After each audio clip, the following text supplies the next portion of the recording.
Now, hold on. You said you're flying to New Jersey? Yeesh.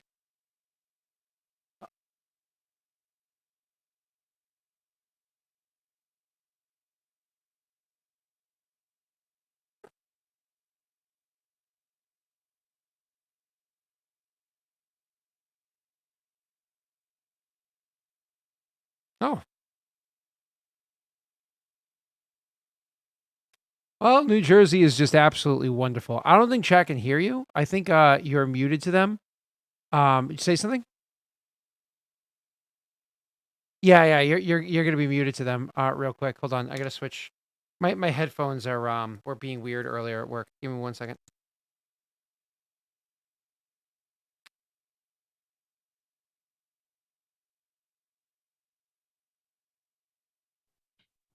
All right, say something.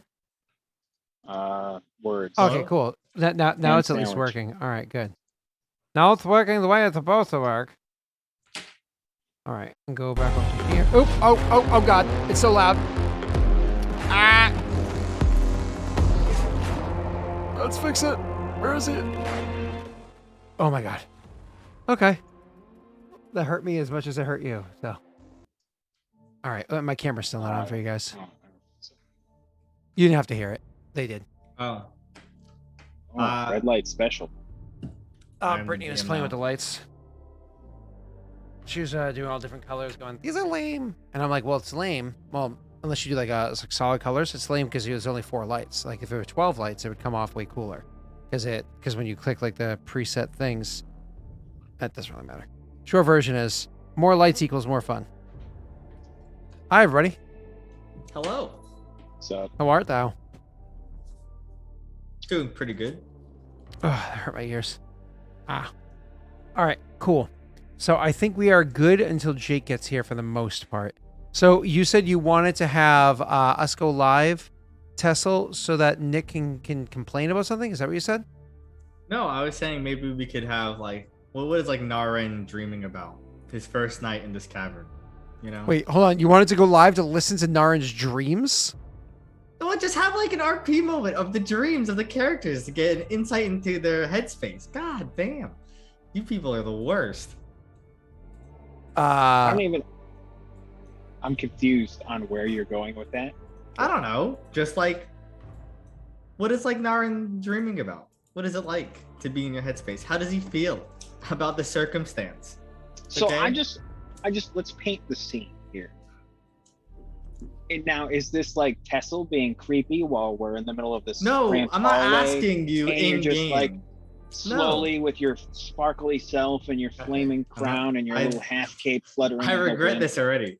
I regret this reaching over choice. and being Can like, we go back to the "Darren, off my screen? friend, Can we just tell me your dreams. No, I'm not What are your asking you hopes, in game. ambitions." I'm Is asking you that- to illuminate the audience.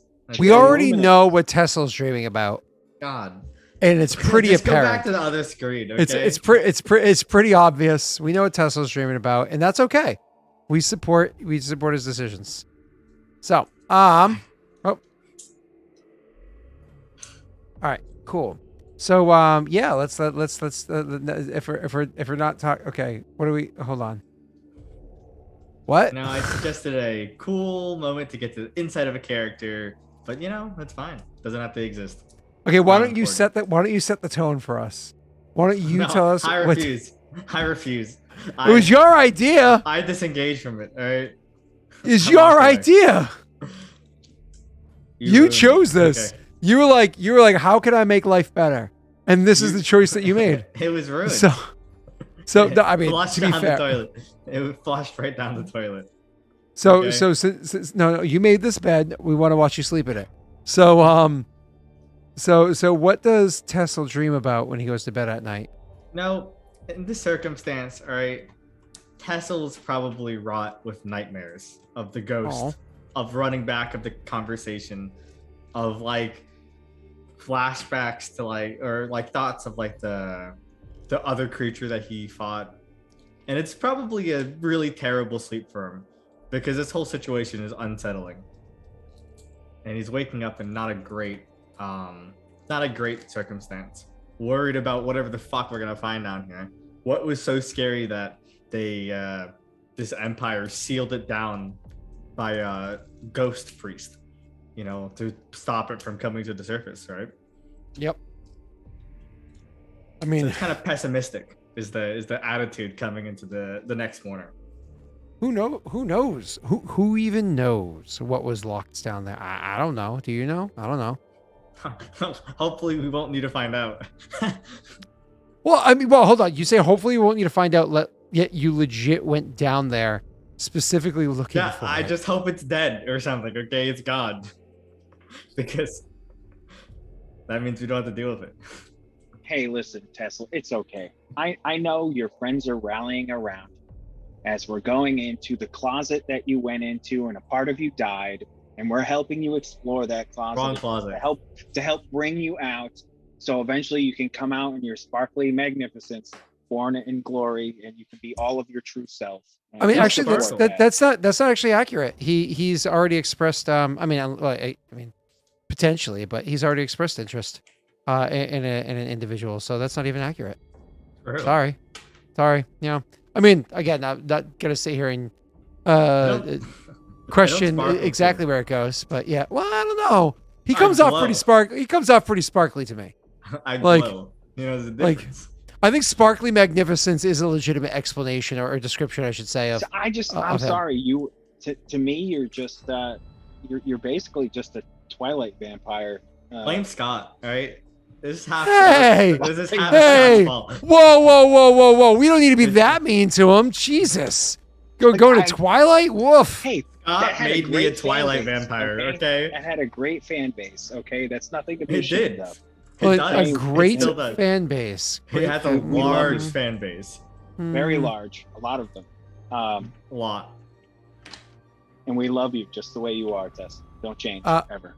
I mean, I probably will change, right? Something with the souls or something, Who knows? I got a choice between two things. Brittany read the Twilight books, I'm pretty sure. I'm almost positive she read the Twilight books and was like, "Woo!" I don't think she watched the movies though. Did you read the Twilight books? I don't think we were 12 in the Twilight books yet. What was the first one called? Breaking Dawn? When was Breaking Dawn released? Because I literally made this reference recently. Breaking Dawn was released in 2012. 12 years old. This is released after our wedding day. No, it's literally. The first one is Twilight. It comes out in 2005, Scott. You can't okay. Google for shit. Oh my god. I'm sorry. Oh, I'm looking at the movie. That's why. Oh well. Oh god, can't Google or anything, Scott. Oh, I don't know. I googled Breaking Dawn specifically. Well, why would you Google Twilight that specifically? Why would you Google? Because I thought that was the name of the first book. Sorry for not being a Twilight fan. I don't know anything about Twilight. I just Googled when did the first Twilight book come out. I just googled this Breaking Dawn release date. Well, yeah, you gotta be less specific, Scott. All right. Brittany is over there denouncing Mormonism. She's trying to get canceled. So I don't think that's very cancelable stance. I think that's a lukewarm stance at best. Yeah. That depends on where in the country you live. Unless you live in Utah, I guess. Where? Let me do. If I do this, will it work better? Ah, there you are. That's a good picture. I like that picture. Don't mind me. Ooh, hello. Apparently Silencio likes to gift enjoying that picture to people. It's a fun picture. I'm going to share it here. This is a good picture of the more or less visiting different planes. Sorry, different material. So depending on how you view the astral plane and the ether, the ethereal sea and whatnot, the astral sea and the ethereal sea, I think it's still called a sea. That's a really cool map. Might be called a sea. Yeah. It's more of just like the plane though. It's not like ocean like the astral sea is. No. It is. The ethereal plane is too? Hold on.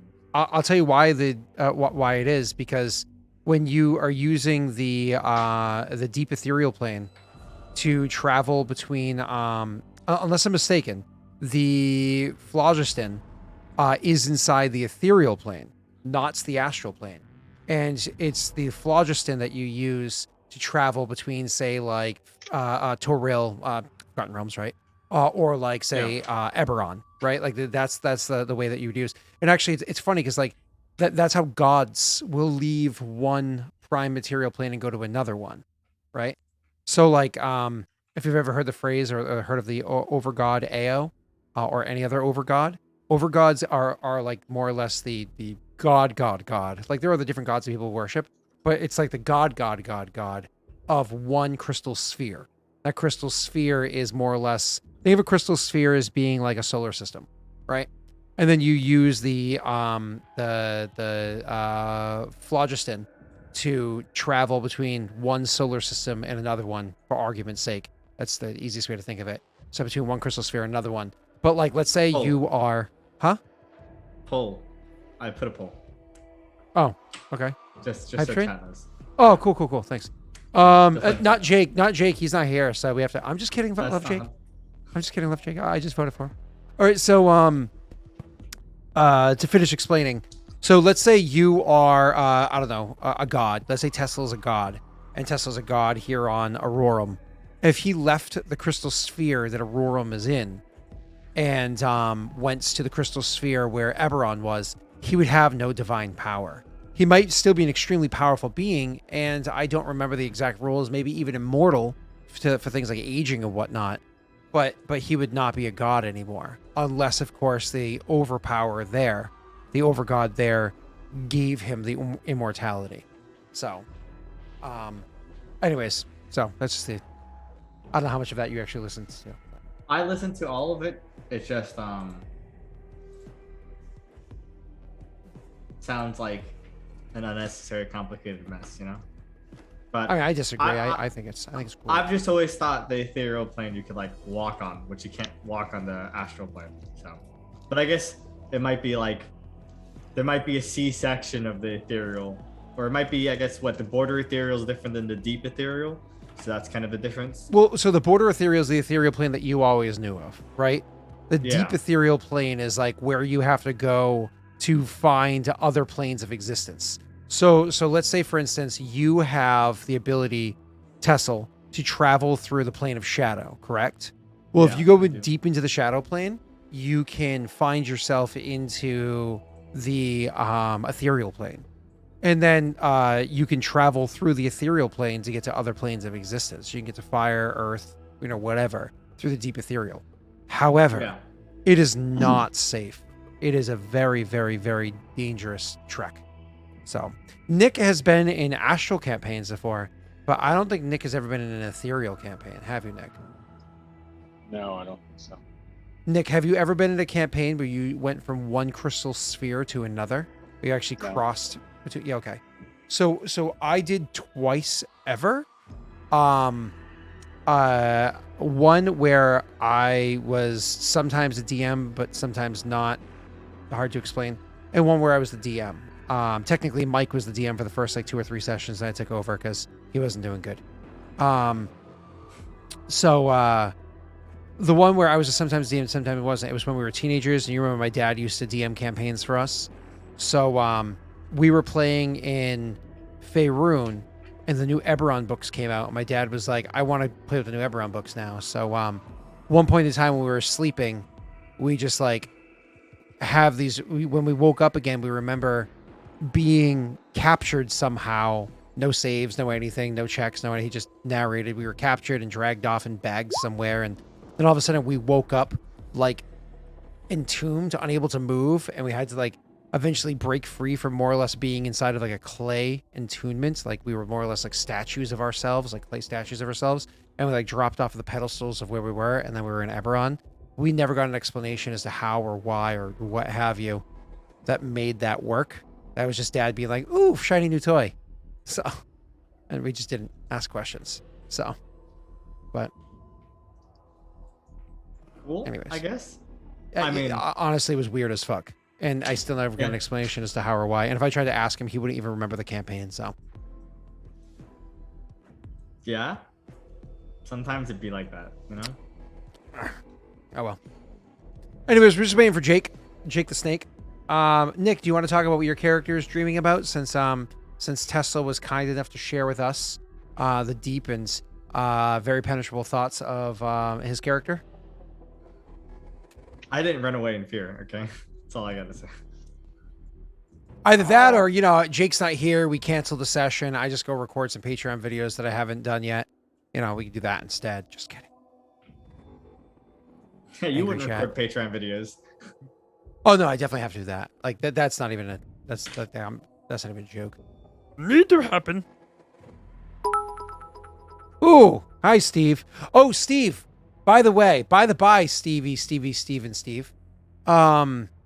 You put in shall we say a request? I think technically 2 requests for this past Friday session, but obviously they couldn't happen. I don't know if you realized when I said earlier in the week on Wednesday or on Monday or whatever that Rena wasn't going to be there, but without Rena there, we couldn't do regular plot stuff. So that was like a predetermined side quest just to have fun and let Ophios like have a fun moment. You know what I mean? Just to, like, play the game, give Tyler a moment to have fun because the story for the past 3 sessions prior were about Rena and Elijah boning.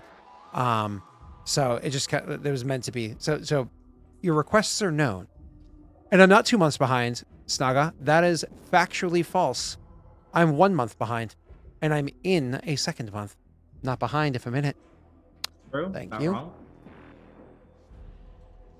Unless it is a behind, in which case.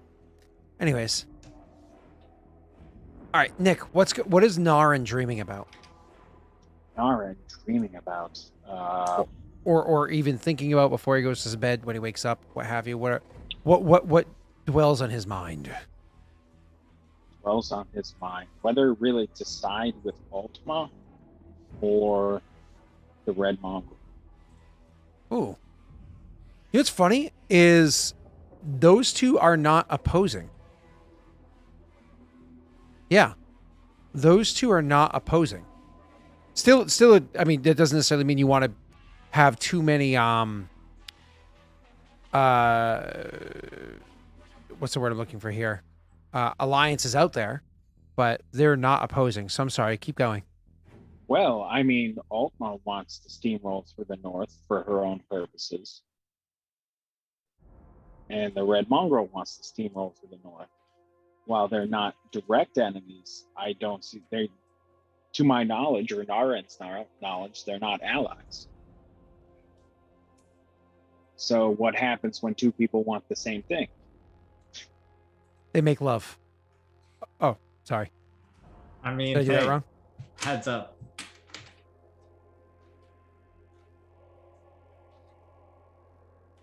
I mean, you're not wrong. That is a pretty solid take on it.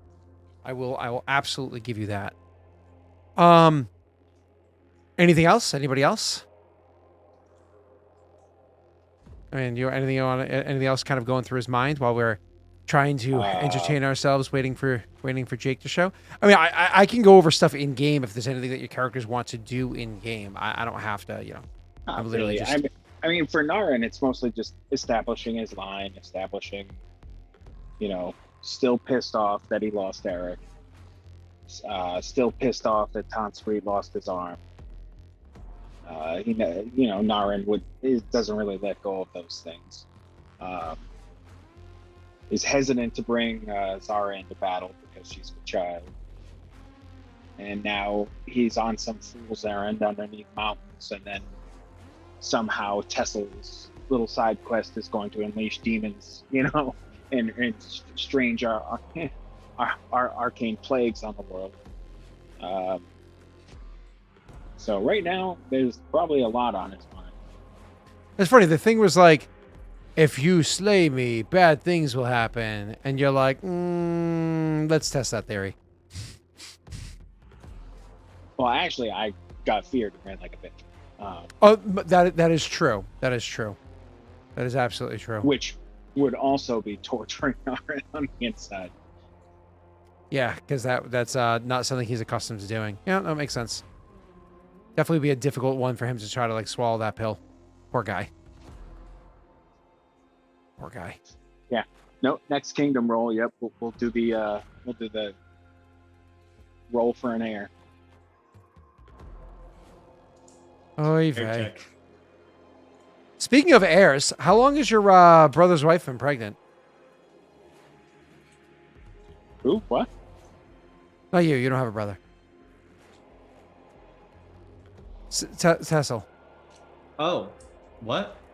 Speaking of heirs, how long has your brother's wife been pregnant? Indeed. Indeed. Warmonger notes. Uh-huh. Let's see what is between my notes of her being pregnant.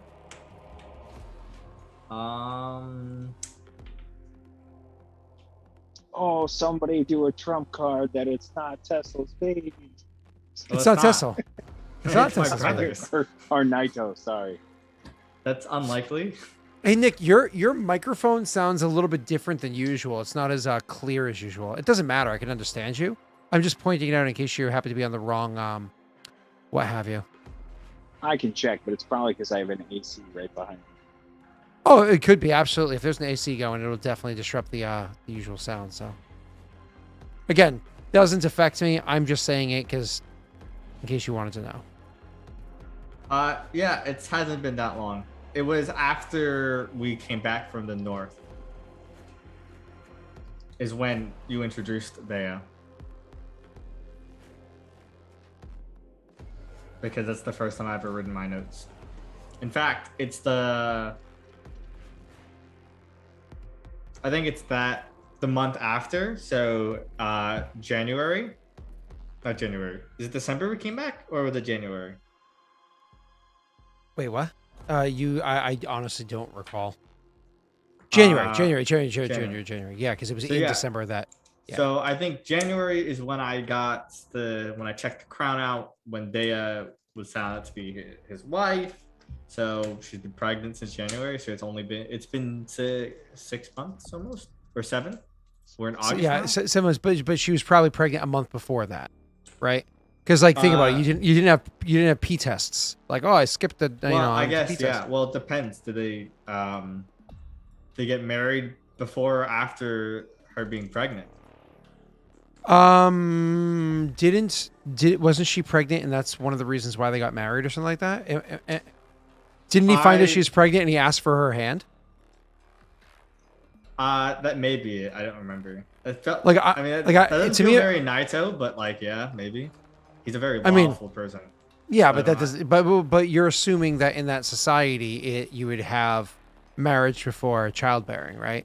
That's not necessarily true for that society. I don't know what the society's like. No, it's your society.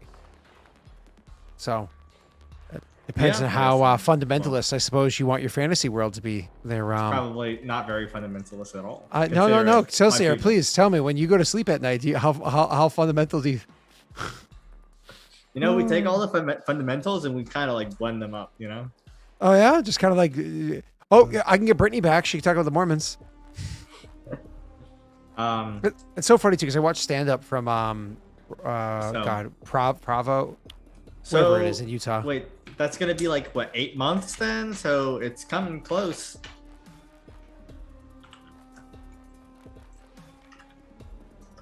Yeah, it would be coming close, wouldn't it? Quite close. Yeah, like next month, right? Yeah, it should be August, right? Because you're in July. No, we're in August, or yeah, we're in August. The Martyr just rose. On Jake's turn, you're gonna go over the Martyr's rising. So that means it's this month. Or next month is when the event happens, or it's September. No. I mean, it's this month that should be giving birth. December. No, next month. Next month, not this month. Okay, yeah, cool. Because August is the 7th month of the year, right? Mm-hmm. If she was pregnant 1 month before that, that would be 8 months. So that means next month is the 9th month, which is roughly. Fun. So yeah, guess that's happening. I mean, I'm excited for it either way. So I guess I should come up with an. August is the 8th month. Oh shit, I can't month, dog. Oh, okay. So that's why I was saying. So it is this month. Okay, listen, I'm bad at time. But listen, Viking, you're gonna get used to this, okay? No. That's fine. That's fine. So I'm not wrong then. So it is this month. You're right. Yeah. I don't care I if you fucked up the time. That's fine. We'll make fun of you later. But okay, cool. That's awesome. All right, so that means this month, she's gonna have a baby. Let's say. You excited? Oh man, this is perfect. So we're gonna shatter the seal of some dark overlord spirit. It's gonna be born, and it's gonna steal the soul of Naito's unborn child, and then he's gonna birth the corrupt Antichrist into the world. Chill the fuck out. Yeah. Whoa. What? Why? Chill. Why does it have to be anything? You realize Joey's already getting ready to trump card. Yes. Give me demon baby. I petition for no trump cards for my brother's unborn child. I think this. A little weird. Petition denied. Hold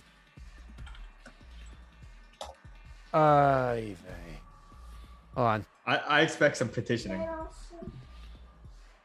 Okay. So we have Jake is running 20 minutes late. He had told us that right after we went live. He told us 20 minutes late. But Australia runs at a different time than we do here. Clearly. They have half-hour time zones out there, which is a little weird. They're on the wrong season right now. So, I think he fell back or jumped forward or some crap. He's just confused. So please bear with us as we're waiting for the Jake Master. Okay? Okay. Scott, we're all used to you saying, I'm going to be ready in 5 minutes. I was ready. I'm here. Woo, I'm here. Hey-o. So when Scott says he's going to be ready in 5 minutes, we all know that's an hour and a half. No, that means I got to go take a shower and brush my teeth. Maybe fell asleep pooping. Okay, that happened once ever. And luckily for Keith, there were no pictures. Thank you, Keith. You are the best. That's correct. Because if I was the one who went in there and found you, there would have been pictures. There would have been pictures. Brittany was the one trying to take the pictures. So you would have been like, yes! My phone has higher resolution. Pretty sure you were a phone salesman back then. I was. Yeah. So you absolutely would have been like, no, I know all the apps.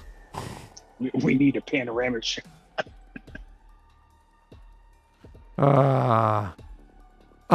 No, because the RP that we're gonna have is between the three of them, which is talking about the red mongrel. So I don't imagine they would really engage in that conversation without what's his face's input in the matter, right? Because it's kind of I literally because the two of them already spoken to each other about it.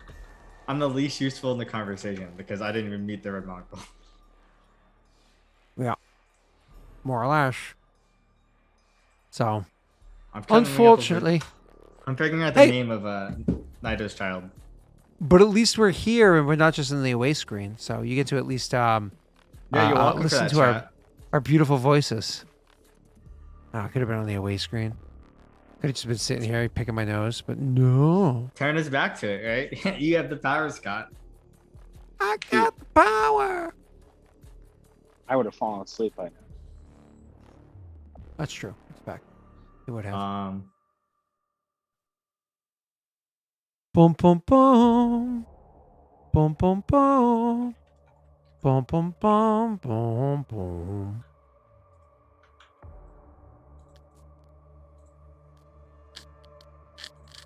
Oh, this is weird. Can we roll? Can we roll for sex? What would you like to roll? Wait, roll for what? The child's. Oh, I understand. Yeah. So you genuinely confused you for a second. I understand. I said that. Actually, I feel like the sexes are. I think the sex is actually already determined. No, we didn't roll. No, I'm pretty sure the sex is already determined. I'm pretty sure I already did that. Now I have to look it up. Just you may have done it without letting me know. Well, the baby's not born. How would you know? Oh well, listen. All right. Now you have to wait to find out what it is. No, tell me so I can make it a name. No, you can't. You can't do that until. And who says you get to name it? Well, It's your brother. It's your brother's baby. I'm not naming it. All right, but are you naming it? Most likely, yeah. Okay, then never mind. I don't care. Yeah. I'll name the baby. I'm gonna name it something. I don't know, like Mallory. I was gonna follow my naming scheme. I was just kidding about being Mallory. But It's a pretty terrible name. No offense. whoa, I'm joking. poor Doxy, man. I'm joking. Wow. Yeah, we could do Nick's King. Wait, is it even Nick's Kingdom Rules, Mac? Is it Nick's? It's supposed to be, but we technically haven't finished yours because we're still in the middle of it. No, Jake's is next. Jake's is next. Yeah, because we skipped Nick's. Like Nick was actually going to. No, we didn't skip Nick. We skipped mine to do Nick's but one time. Yes. Because I'm a kind soul. Yes. So the next Kingdom Roll is Jake as well. So we're just kind of just waiting on it. Waiting on it. What's up? I would I'd say let's do Kingdom Rolls, but I know for a fact there's 0 luck dice in the rules. It'd be my go anyway, if we were to skip Jake's. Yeah, no, we haven't even finished yours yet. We are not. No, we are not going back to you. Absolutely not. All I said was if we were to skip Jake's, it would have to go to mine. Yeah, we're not doing that. Yeah. We No. also did finish mine. We're like just doing an event. Mine are done. Did you guys hear what you guys? I said Joey. You guys hear what Stella's trying to do here? I'm not trying to do anything. But me again. I'm just listen. I am literally just explaining the process to chat. Okay. I appreciate your Order of explanation. Thank you very operations. much. Okay, and why the order of operations would not happen. Are we going back to the division sign? No, we're not. I refuse. Okay. I'll leave.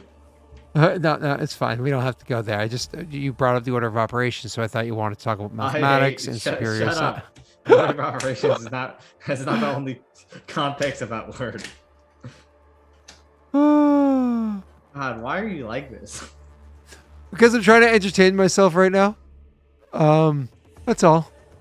It could be like playing a video game. It's true. We could be playing a video game.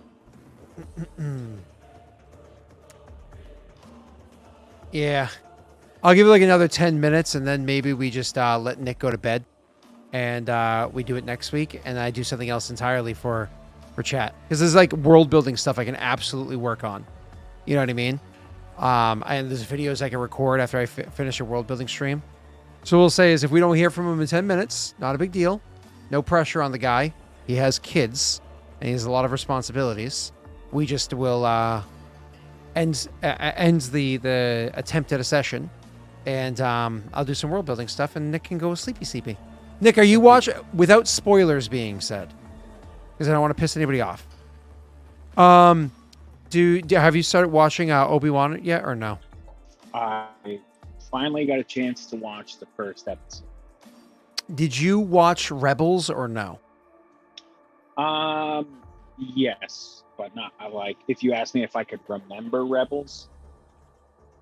But the fact that you watch Rebels means you're probably not going to enjoy Obi-Wan all that much, which stinks. So, well, here's if I didn't watch Rebels, I would have enjoyed Obi-Wan more. Go ahead. It's Disney. I was surprisingly shocked at the level of violence they showed in the first episode of Obi-Wan. Bro, are you kidding me? Have you watched any of their cartoons? It's nothing but violence. The only thing they're missing is blood. Well, yes. But other than that, it's Disney. They're going to ruin it. They're going to make it bland. It's the same road as Netflix is going. We're in the, we don't want to offend anyone, which is fine. I mean, and here's like, you can be inclusive and you can be forward thinking. Wait, I don't even know what you're talking about. Without making bland ass content. I just don't understand. No, like all they had to do was introduce new characters and a new plot. No, instead, they introduced they used recycled characters and recycled a plot. You'd have to do writing for that, and that's dangerous. Just because like people aren't going to like what you write. This bothers me. They absolutely I mean, I have no problem with the PC stand of XYZ. I have no problem with. I guess I didn't find this out until after I started watching the show. People apparently were upset that they used a black actress to play third sister, which I had no idea that was a thing. But apparently it was a fucking thing. Terrible. Oh yeah, no, they're a bunch of fucking white supremacist really douchebags. Yeah, no, I agree.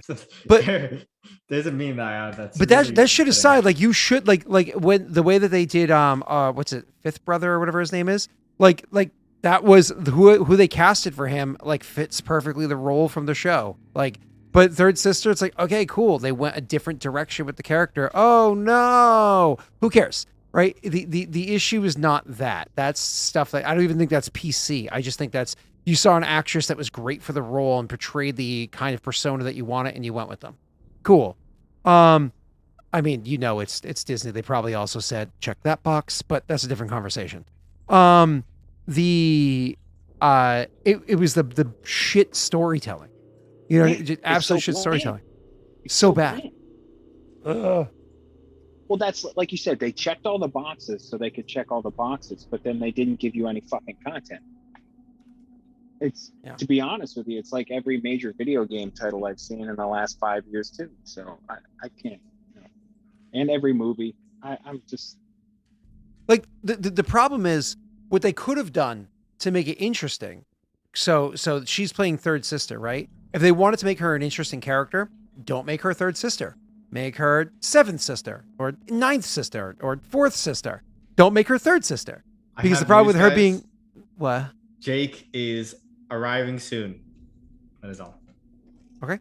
So the problem with her being third sister is that we know where we know the end of the story. Like if she wasn't third sister, if she was fourth sister or anything else, then she's an interesting character with a whole new design and plot and arc and this. But instead it's like, nope, I know exactly where she's going to be 6 years from now. So there's no concerns about whether or not she dies or what happens, or it's just I didn't watch Rebels, so I have no clue the characters. Well, unfortunately, Rebels is years old. It's at this point, Dumbledore dies. Get over it. I know. I don't care about like that. I didn't know the character was even in Rebels. But either way, the way that she's portraying the character is fun. Like I actually like the character. I like her portrayal of the character, but the overall plot is boring as fuck. There's no excitement anywhere at all. It's like, hey, you didn't watch Rebels? Seriously? I didn't watch the Rebels either. All right, ready? Look at me. Big spoiler for you. Ready? Yeah. Darth Maul dies. Wow, I didn't see that clip a million times already. Dumbledore also dies. Snape dies. He's also listen, Harry. Harry Potter is really bad. What? Harry Potter is really bad. Some of the lore of the world is really bad. Oh, some stuff is absolute shit, and her nomenclature, or the way she named the people, is absolute trash. It's pretty bad. I saw the first Fantastic Beasts. Isn't Harry Potter? That's fair, but from what I've been told about the plot of the movie, it's kind of... Well, hold up. Well, you were told about the plot versus either reading or... Hold on. Yeah. Sending this as a message in Discord. Okay, that's fair because it did get cut off. Glad you copy and pasted it, buddy. Continue, sir. But, I don't like parts of her world building. Just from my understanding. Well, it's absolute trash. It's so funny too, because like people made fun of like how she names things horribly, and I was like, "Come on, it can't be that bad." And then like I read a thread of just examples, and I was like, "Oh, that's bad."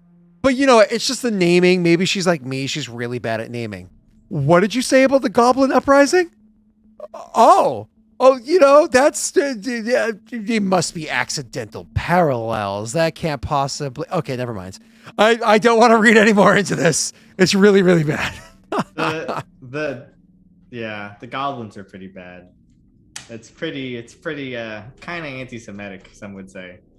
The goblin thing is deliberately anti-Semitic. Yes. Yeah, I'm not a huge fan of that. All right. if you're gonna destroy all of my childhood stuff because it was all anti-Semitic, Well, right? listen, Do you ever watch Smurfs? Okay. Is that anti-Semitic? I didn't know any of the original Smurf stuff. I only know like the new stuff. Hold on. Why don't you look up Gargamel? Yeah. Or the fact he that meant to Papa. be Jewish? Hold on. Hold on. All the Smurfs wear white conical hats except for Papa Smurf, who wears the red conical hat. That alone doesn't raise any bells. No, nothing. No Grand Wizards in the room. No. That is, did the Grand Wizard wear a red hat? Yeah, wears red when everybody else wears white. I didn't even know that. By the way, the fact that the KKK has Grand Wizards is like, I mean, that's pretty bad. Bro, like we know that the D&D community is really, really not a good community, but come on! It's like, you know what group made what group. Like God damn it! So let's, hard pivot over to the game. No. Jake's still settling in. Jake's still settling in. I'm gonna give us some whiplash. Jake made us wait a Farudian minute for him to arrive. Let's go on break real quick, actually. Yeah, we should. My back is hurting. I've been sitting here for a while, Jake, Rory stole my pillow. 5 more minutes, I could have went to bed. Yeah, actually, no, not even. It was literally 2.5 minutes. 2.5 minutes away. I saw Zyle. Yeah. I'll give him a second. Yeah, Jake, what I said was, well, if he doesn't make it for an hour, like so for 10 o'clock my time or whatever it is for you, we'll just call the session and I'll do some world building stuff instead. Jake can go and take care of his kids or whatever he's doing, and Nick can go to bed. And next thing they're like, I see 9 minutes left. 9 looks good. 6.5 minutes later, Cell says something. And he's horribly disappointed. Well, my apologies. Sorry, but now you have a commitment. So It's like when your mom sets you up on a date and you're like hoping you get stood up, but then right as you're about to pay, you ask the waiter for the check, and right as walking over the check, they sit down, and you're like, oh, never mind. Man, you just aged yourself with that whole statement. I've never been set up on a date. Okay, cool. Ever. I meant to, because that's something that I don't think I've ever heard anyone ever experiencing, other than in very specific culture groups. So if you want me to age myself, I've never been on a date with somebody from the internet. So I mean, I haven't either. So, but different contexts there. Yeah, I just shot myself. Yeah, I know. Listen, all right, we saw the joke. Okay, I had to commit face first. Okay, right into the brick wall. I appreciate the commitment. It was That was such a self burn. I almost feel like someone needs to do a wellness check for Cell. Oh, that's awesome. All right, I just realized the overlay is screwed up. Okay, Varric's crotch out of Cell's face. Boom. Where's the other? Ooh. What? That's a command? PTSD? Oh yeah, it is. Pretty funny one. At least to me it is. It's a regicide thing. I believe it. All right, cool. All right, everybody's here now. Let's see if I can switch to the other overlay and if it functions. Nope. God damn it. Whenever somebody misses a session, it fucks everything up. So hold on. Varric's, Naren, and Tesla are where they're supposed to be. Apparently this is the new way it works now. Tesla, Naren, and Varric's need to switch over here. Have to fix this overlay. All right, let's kind of get into this. So the big important RP thing, the thing that we were waiting for Jake on this, was specifically talking about the red mongrel, right? So when last we left off, you guys had traveled for a ridiculous amount of time in the depths of walking down these stairwells, down these long paths, down more stairwells, more long paths, etc., etc. In the ends, though, what is that? Oh, I know what that is. Sorry. In the end, though, you decided after finding some old dead mushrooms or what have you, you needed to find some rest. That you can't go on any longer. So you found some rest or what have you, and in the morning you wake up and the conversation is going to spark. We'll allow Jake, because he's the last one here. We'll allow Jake to spark the conversation about the red mongrel. I believe in game, Jake, not let me say it this way, Naren and Varix have already had a minor conversation about him. Is that true? I don't think so. Not to my Yeah. memory. No, I think Jake set up the meeting between myself and Red Mongrel, but I don't think we. Oh, you never actually spoke about it. Okay, cool. Then that's a very easy tie-in of Jake more or less just being like, so how did that? And then obviously Tesla knows nothing about these meetings yet, so there's a good opportunity to kind of like inform him.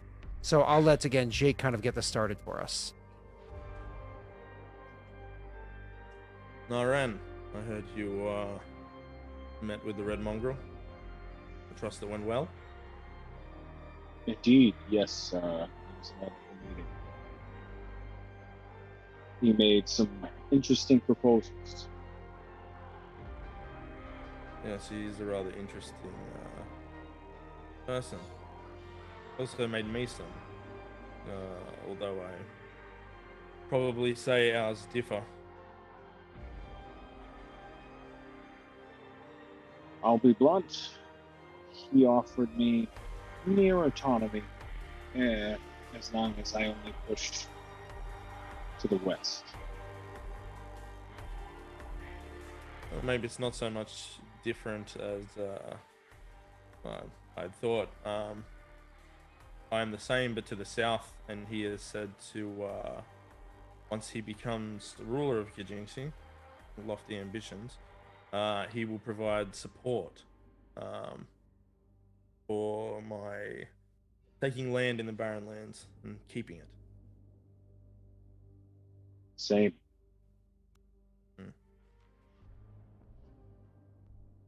So, wait, did you speak of meeting with our enemy? I've seemed to have missed out on some important information here. No Kuruks are ever truly our enemy. Yes. Fair. I believe you were the most adamant about killing him, though.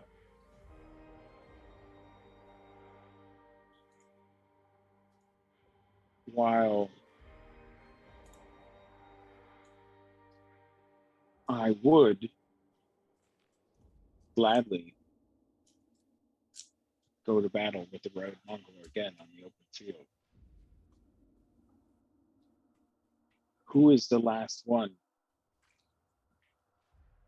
to bring flame and violence to Clan Kuchabashi? To be clear, I don't disagree with the dislike of the North or allying ourselves with the Red Mongrel. It's just this is the first time I've heard of it.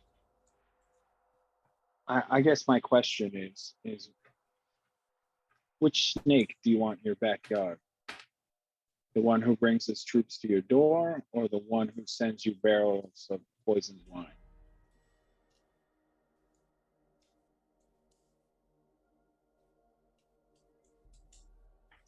I know how to fight troops at my door. I see your point. Again, I'm not saying it's a bad idea. It's just it's the first time I've heard of this. Agreed. This is a rather recent development, and it's not the only option. No, it's not. In my dealings with him too, I said that any future cooperation would have to benefit myself and both of you. There is no harm to come to any of us. If he does, then there is no agreement with Clan Densho. I did as well state that our cooperation was contingent on the entire Southern Alliance. I dare say you'll be getting a knock on your door soon, Tassel.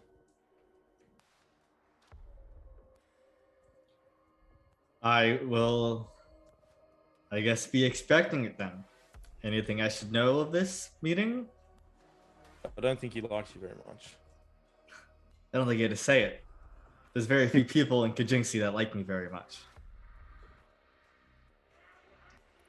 They just Or- don't understand. You wield a different kind of strength. And while I may not agree with it, it is your you work with the tools you have. Trust me, I understand that more than anyone else. But I will be willing to work with him if you two have already agreed to do so. We work as one. The other area of concern is I'm fairly certain that Goltma, formerly of Clan Atlan, is behind the resurgence in the Barren Lands. And she also intends to lead clans to the north. That is interesting. I knew she had a hand in some of the stuff going on down there. Her daughter resides within Densho at the moment. Maybe it will be wise to press the girl and see what we can turn up there. I know that Goltma herself asked me if you'd be willing to step aside as they march through. I made no commitments either way. That is interesting. We have less than a year, I believe, to the next gala. The summer one. It might be wise to bring Galtma's daughter to the north. I had planned on that. The girl needs her eyes open to both worlds. Her mother is certainly a wise and a venerable figure for those who worship Krillin. She is one of her most powerful priests, shamans. I'm not sure the proper words. She performed word magics on me. Oh. I've explained it to you once, Oh, that's right. Barracks. She had pulled out the two souls in my body. It was a weird magic. As I said, you have a better understanding of magic than I do, Barracks. That's saying a lot. It's not, but although I believe I will soon be tutored by some arcane Congress members. Besides the point. Lots going on within Clan Shader, then it seems. Well, it's more lots going on within myself. Yes, well, should probably figure it out soon. Barracks, if you don't recall, we are working on that together. Yes, I was referring to something else, but you know. Oh. And I'm lost to what you were referring to. Either way, you met with the Red Mongrel, and we will fight the North with him, or let him just march.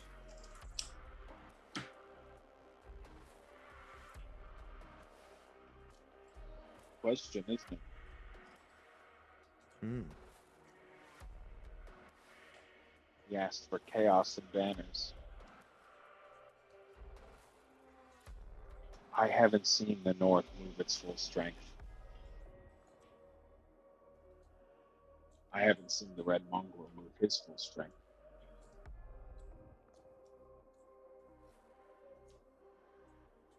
It'll be interesting to see how much power he really has. Because if he does plan to take the North, he's going to need many alliances. Because the North have many men.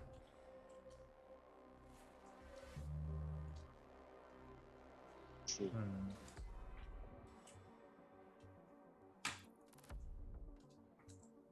And then there's Baltimore bringing in the third army. So, what is it? Will all three meet and clash? Will the Red Mongol clash with the North and go sweeps in Queen's house? I don't think Galtmer is intending for herself to lead any force. Everything that I've uncovered points to her trying to set her daughter up in that role.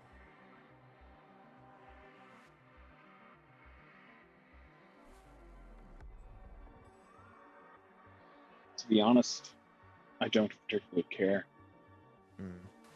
I'm not going to deny my dissatisfaction with the North.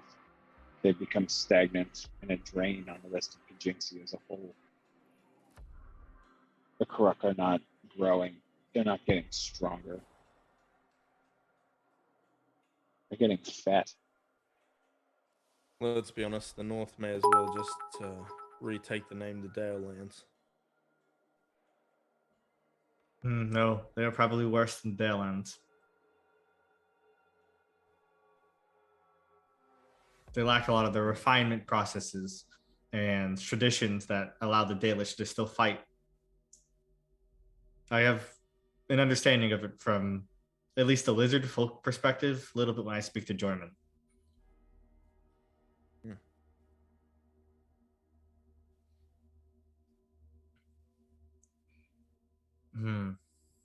Well, there are big things on the horizon.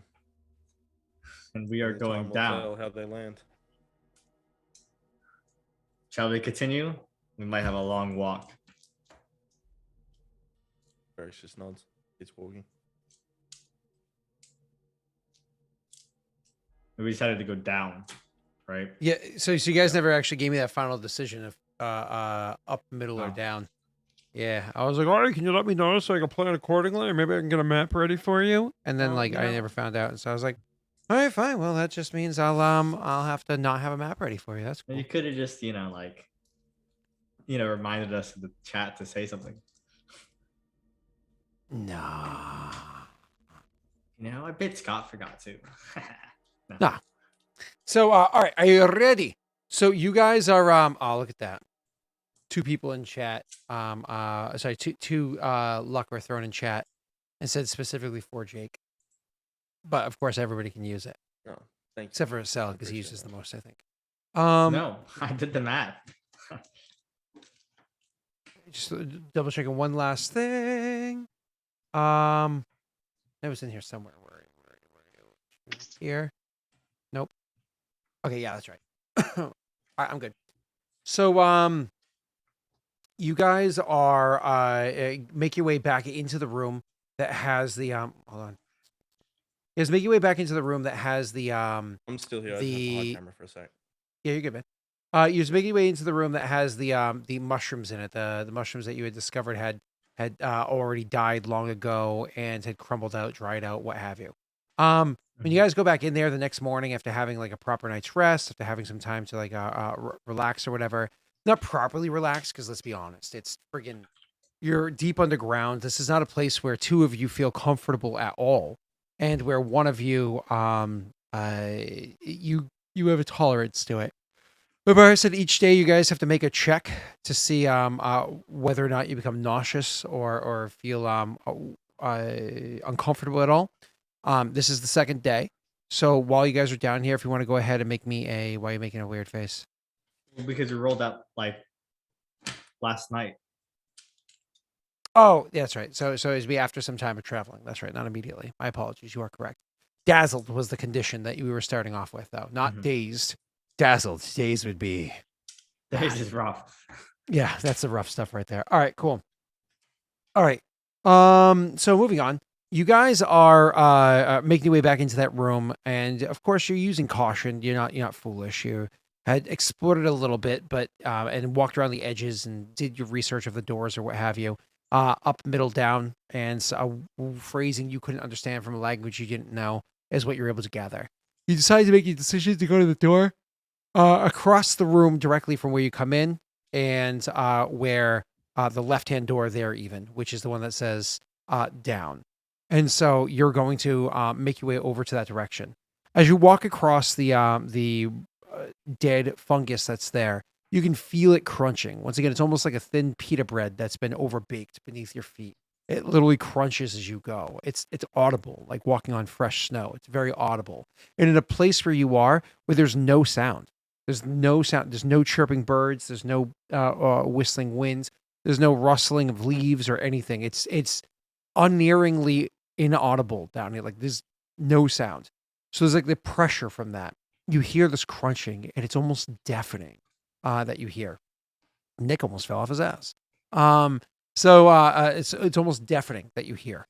Anyways, so you make your way over to the door. You put your hand onto the handle, and you go to open it for the first time. Nobody's tried to open it beforehand. And when you place your hand on the handle and you go to turn it to open it, this is the first time you notice, it is in fact seems to be locked. However, there is a keyhole that's there. Now, typically speaking, you can imagine in your kingdoms where you guys live, especially being Karak and whatnot, the keys for the locks that you have back home, you have to imagine skeleton keys, right? So there's these big, large, open slits with like a more rounded spot at the bottom, a place where thieves can relatively easily get their tools inside and what have you. But looking at this keyhole here, it is significantly smaller than any keyhole you've ever seen on any lock before. And it's even built directly into the actual handle, the door handle itself, and not on the door itself, which is strange, which gives you the suggestion that the door is locked because the handle doesn't jiggle, but it's not bolted like a deadbolt, right? Like a typical lock would do. So you put your hand on the handle, jiggle, jiggle, jiggle. It doesn't open. We'll say, I don't know, Tesla was the one that reached out to do it, right? Again, Tesla, I imagine, wears gloves. He's not an idiot. He's, not obviously going to grab some touch poison. Nothing like that, right? You guys have already examined these doors. It's locked, Tesla. I'll throw it to you. It's locked. Mm-hmm. A strange lock too. Not something I've seen before. I understand, I think, how it works, but it's definitely strange. Can you open it? I turn it's like is it lever or is it a knob? Again, lever, just like the one beforehand. I push down on the lever, showing you that you can't push it down. I mean, perhaps you could force it, right? But that would require, of course, a strength check. But I assume that would break the door and may make it unable to open. You genuinely have no idea. You've never seen a lock built into a door handle before. Yeah. Maybe What's perception checks on the lock to see if we have seen anything that could act as a key. You have not seen anything that could act as such. Maybe underneath the grounds that's here, all the old fungus that's here, but that would require you searching beneath it all. Almost imagine you lost your key outside and there's a fresh layer of snow. Now you have to go and find out where it is buried beneath the snow, right? Or you lost your key outside and a windstorm came by in the fall and just covered everything in fresh leaves. Now you have to go kicking through them and trying to find it, right? Yeah, that makes it a little difficult. What to do? I will go over and try the door next to it, the one that says middle. Okay. Locked. I walk over to the south one that says locked. Up. The one that I will go examine our door. Does it have a similar locking mechanism? So you go over, it does. Okay. But we opened it from the inside. So fun thing, when you test this, you go on the other side, it opens, and then you're on the other side, and you go, oh shit. It's locked. So had you shut this door behind you? Shadow lock would have been our way out, boys. Yeah. No. Okay, I get it. Don't close this door. That seems. So I step out the door and close it. Now I'm the ruler of 3 clans.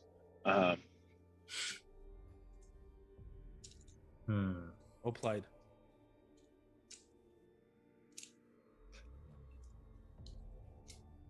There must God. be things inside this room. How big is the room, Scott? I described it beforehand. I mean, it's large, but it's not like never ending. It would certainly take you guys, if you wanted to comb through the whole place, all 3 of you, probably take you a couple hours to search through it just to make sure you didn't miss a spot, right? It'd probably take you a couple hours to do so. We can comb through the room then, if we have no other ideas. Is that what Varix wants to do? Comb through the room? Not particularly. But if it is... If something is being kept down here, I'm really like busting the lock, but at the same time, you know. Well, we've been down here for like 24 hours. Varix, the thing is, that door is not keeping whatever's on the other side in. It's keeping whatever was in here from entering it. Oh, then let's try and break the door.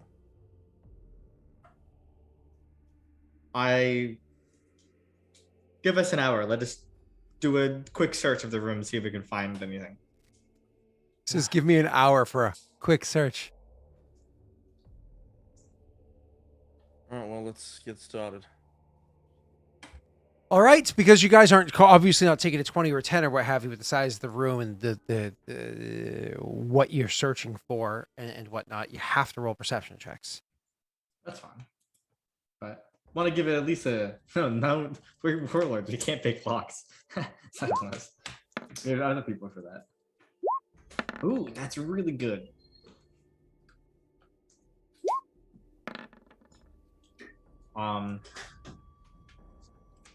So I was taking this as a you guys were all aiding the highest one. So Nick gave a +3 to the perception. So that's a 29 with a 2 more. It's a 31.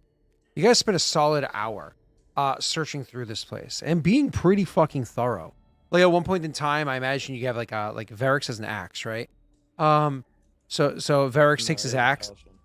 Oh, a falchion. Okay, cool. Almost like takes his falchion, like runs it across the floor and like lifts up chunks. And runs across the floor and lifts up chunks. Kind of like you're removing the solid fat off the top of like a freshly made broth that you put in the fridge or overnight or whatever, right? So he's just like removing all of this like chunks off to see what's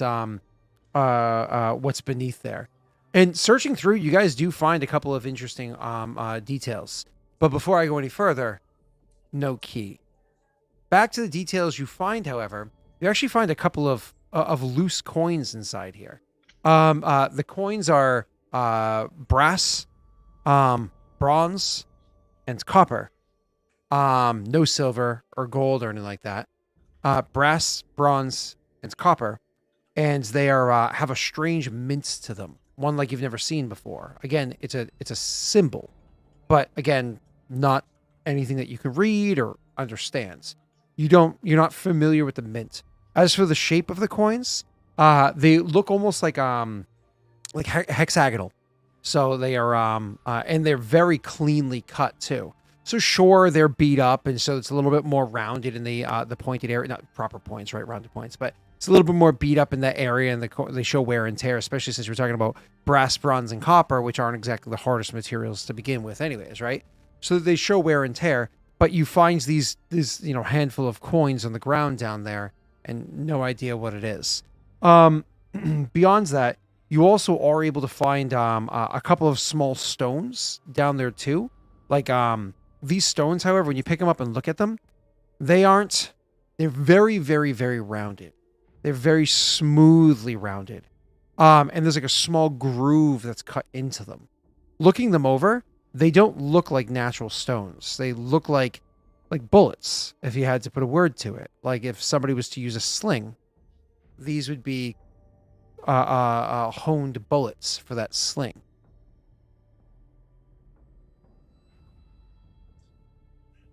I will collect them, I guess.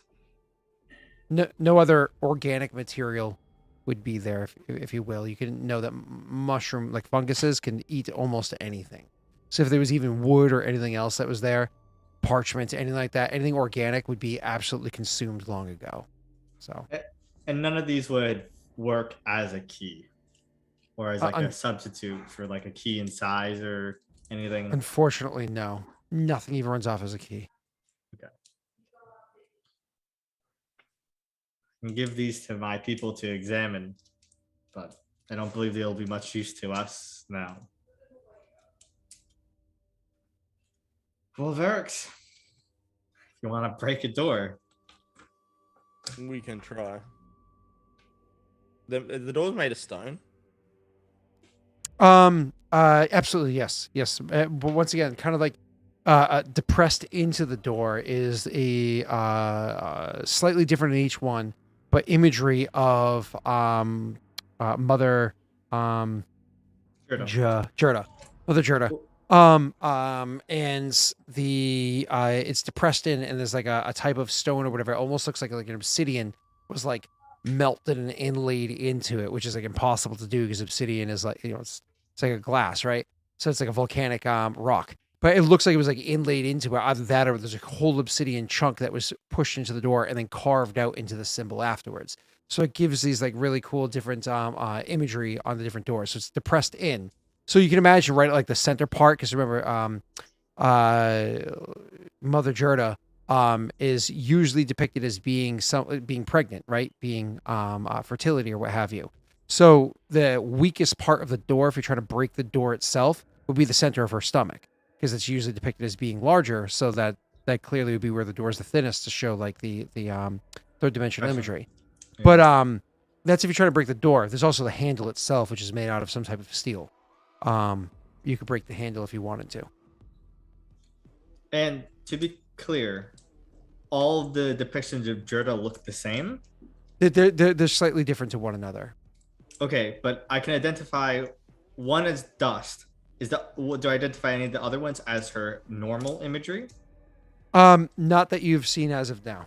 No, they No. all look to be the same idea. Okay, they all look to be dust. They don't look like the different like elements.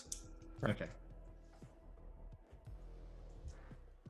So, Jake, which would you rather break, the door itself or maybe just the handle? I'm thinking the handle, but I mean, You don't have a tool for that, do you? No, just hit it. With a sword? I don't know, whatever he wants. I'm not gonna He hits it with a Tesla. Yeah. We don't have a hammer. Listen, when you're a skilled craftsman, everything's a hammer. I mean, I am a craftsman. Not even joking. I've used my fist to hammer things in before, but obviously we're not talking Yeah. about actual nails into wood. No, you're not Anything you got. Everything's a hammer, Tessel. I get the pommel of a weapon, I guess, is a hammer. Close enough. Very often I use like a drill as a hammer if I don't have anything else around, and I'm like, really bad for the battery though. Really bad. I'll leave it to Jake to decide. I'll assist him whatever he chooses to do. I mean, I don't see us breaking a stone door. I see it easier to probably break the handle. I just don't know how. I mean, I can apply force to it, but I mean, does anyone have any other weapons apart from your main one? Because I don't. I have a dog slicer and a short bow. I'm gonna try and. I have a metal give me a buckler. dog slicer. I have a metal buckler, which is like a shield. Might be useful to try to hit into it. Yeah, if you give it to me, I'll try and use it. But yeah, if you guys can assist in any way, it'd be great. I don't have any potions that can help you in this case. I can slather an oil of magic weapon on the buckler, which will last a minute, which might help with its like strength. I mean, how many of them do you have? I have one, but I don't really need them anymore. I have a magic weapon. Oh, okay, yeah. I mean, fuck it, if you're down. We'll do it. You know, we'll do it as like as you're going in for the hit. We'll slather. It lasts a minute only, so. So it makes it a +1 shield. Or can you? I mean, I guess it's up to Scott whether I'm allowed to. Can you slather an oil of magic weapon, Scott, on a buckler? If the buckler is being used as a shield, as a weapon, then yes. Sure. Okay. Yeah. Well. Yeah. We'll do that. I guess. Bucklers absolutely are weapons. It just doesn't have any assistance for the sake of it being a shield. Yeah. For like if you're trying to bash with it. So, well, that's my assistance.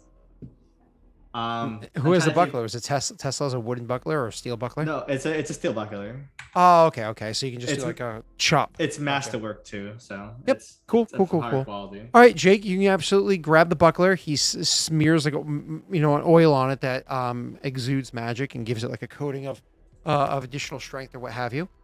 Because it's a magic weapon, it gives you a like more or less a +1 to attack rolls if that's what you're doing. But I imagine you're just making a strength check. You're just trying to do a break DC. Well, since you have a magically enchanted steel buckler and you're going to do like a proper chop with it, I'll give you a +2 on the strength check. You know what I mean? You can absolutely do that.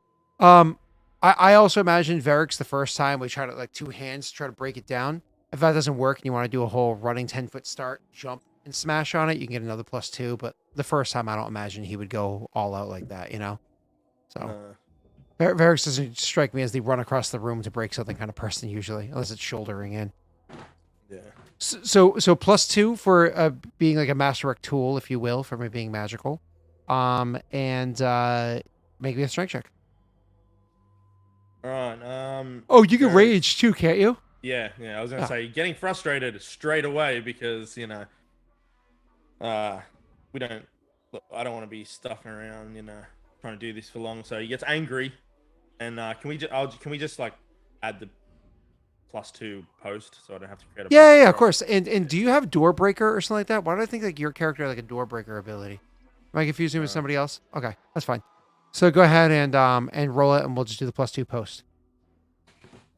Again, you can ignore Joey as long as you say it in advance. All you have to say is, "Joey, be gone!" That works. Let's go. No, it doesn't. Strength check. It's +2. Look, he just DM'd me. Oh! Oh! Listen, wait. No, just wait. All right. I have this, so I will be adding this one here. Oh.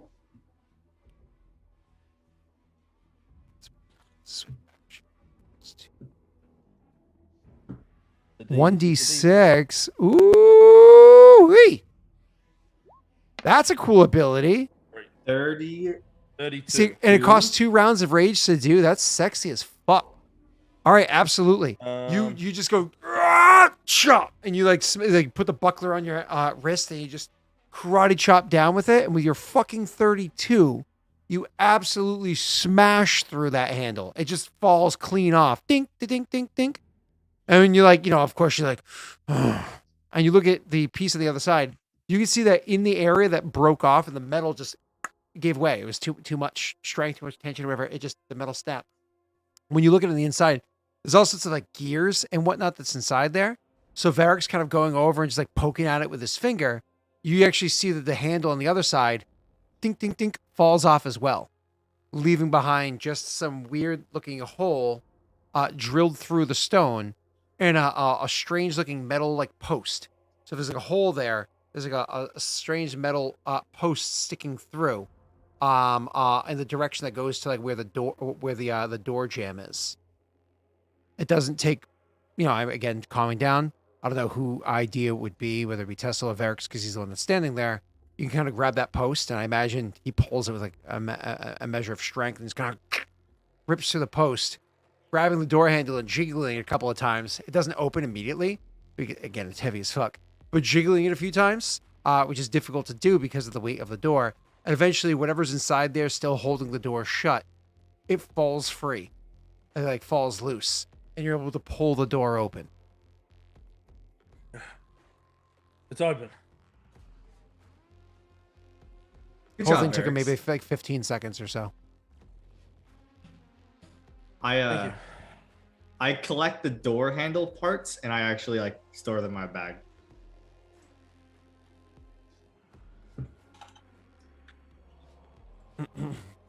Oh, shall we? Yeah, can I have my buckler back? Oh, yeah. I just throw it Thanks. to you. He's distracted looking at the parts. You're distracted handling the parts and catching your breath, or you just calming down or what have you. So we'll say it's the first person to notice it looking through the doorway is Narin. Narin, looking through the doorway, you can see that the dried up old fungus seems to exist on the other side of this door as well. So whatever the fungus was that was inside this room, in the far side of this room, it permeated to the other side of the door too. The bad news is it's loud. Crunch, crunch, crunch.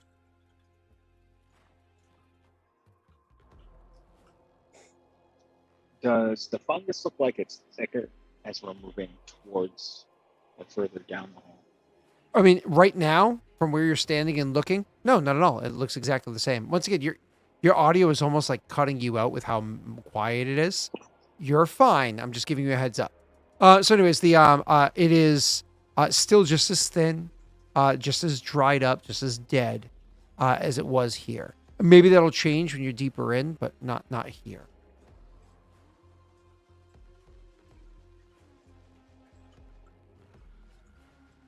Well, survival check, I guess, maybe to just make sure we're not walking into living fungus, or to keep an eye out. Yeah, obviously you can keep an eye out for it. That's not an issue. But as of right now, there's no anything. You're good. You're good. You guys traveled for how many hours before? Yeah, okay, I remember. A lot. No, you're good. You're good. You're good. You're good. All right. So awesome. All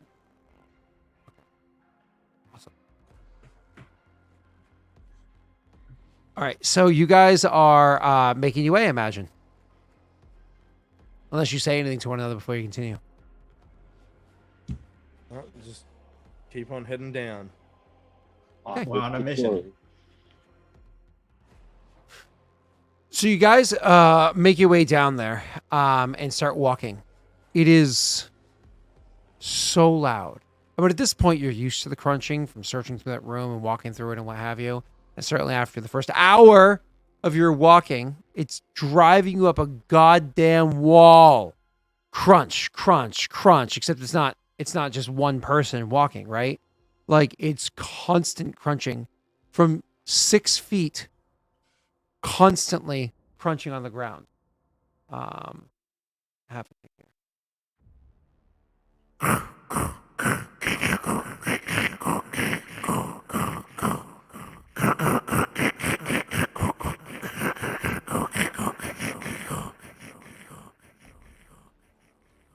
Yeah, I'm we sure that hate was it. annoying. Yeah. Well, luckily we are warlords. Okay, we're not easily turned back by annoyances. Yeah. So as you're walking through this obnoxious crunching noise, which echoes so loud, it's not like the beautiful sound of crunching snow. As you're walking through like a freshly fallen field, like it is so like the snow. Funny, Tyler's actually kind of. Oh no, crunchy snow is amazing, but crunchy snow is outside and it's beautiful, right? This is inside a small cave where one of you has to constantly duck as you walk because of the height of your character. A smaller corridor. All right, moving on. So you guys are walking for the first hour, and it's really starting to get to you. And then another hour passes. And another. You've been up for 4 hours. 1 hour of searching through this room or what have you, followed by, 3 hours of traveling. Are we still continuing forward? Which, by the way, forward also occasionally goes down, and the crunching persists. I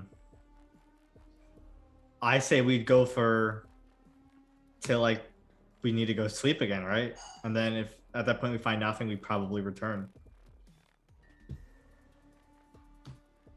Going. Okay. If we come too far to like turn around now, it'd be kind of. We might as well spend another night, right? Because if we don't find anything then there's probably nothing down here, right? Yeah. Or at least it's so far away that we can't really go and try to deal with it. Fourth We're gonna walk hour. in a room. We're gonna open the door, and Rick Astley's just gonna be there singing. Never gonna give you up. And he I'm never just gonna teleports us let back you to a- down. He teleports us to a different continent. By Warmonger, we just new campaign. This is how we're telling you guys. Wait, so what you're saying is he's gonna run around, then desert you? He would Yeah. never do that. You know what? So you told me, all right. All right. So, anyways, so yeah, you would continue walking. 8 hours pass, but only 7 hours of walking. You haven't found any other room. Oh no, hold on, stop. That's wrong. Stop. Hammer time. I actually have to make sure I got my math wrong here. You doing Tesla math? I got the month wrong. My bad. I did do Tesla math. My apologies. So that is actually, so you guys travel how many an hour? So that is,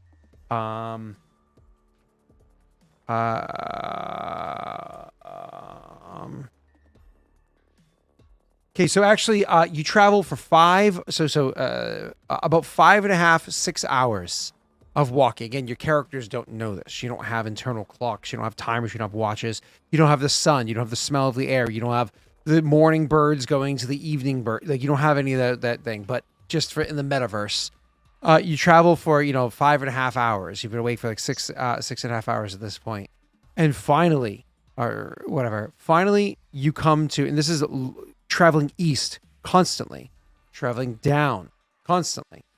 You eventually come to another door, crunching the whole way. I will put my ear to it, I guess, once we arrive at it. Sure, it's a stone door, but you know that the last time the stone door had those little slits in it. So, and don't forget that smell that's inside here, that old, almost like a rotting smell. But this time, by now, you guys have been monkey caged to it. So, you put your ear to it. You can make a perception check, sir.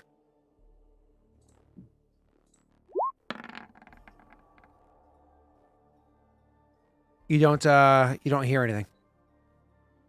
It's silent.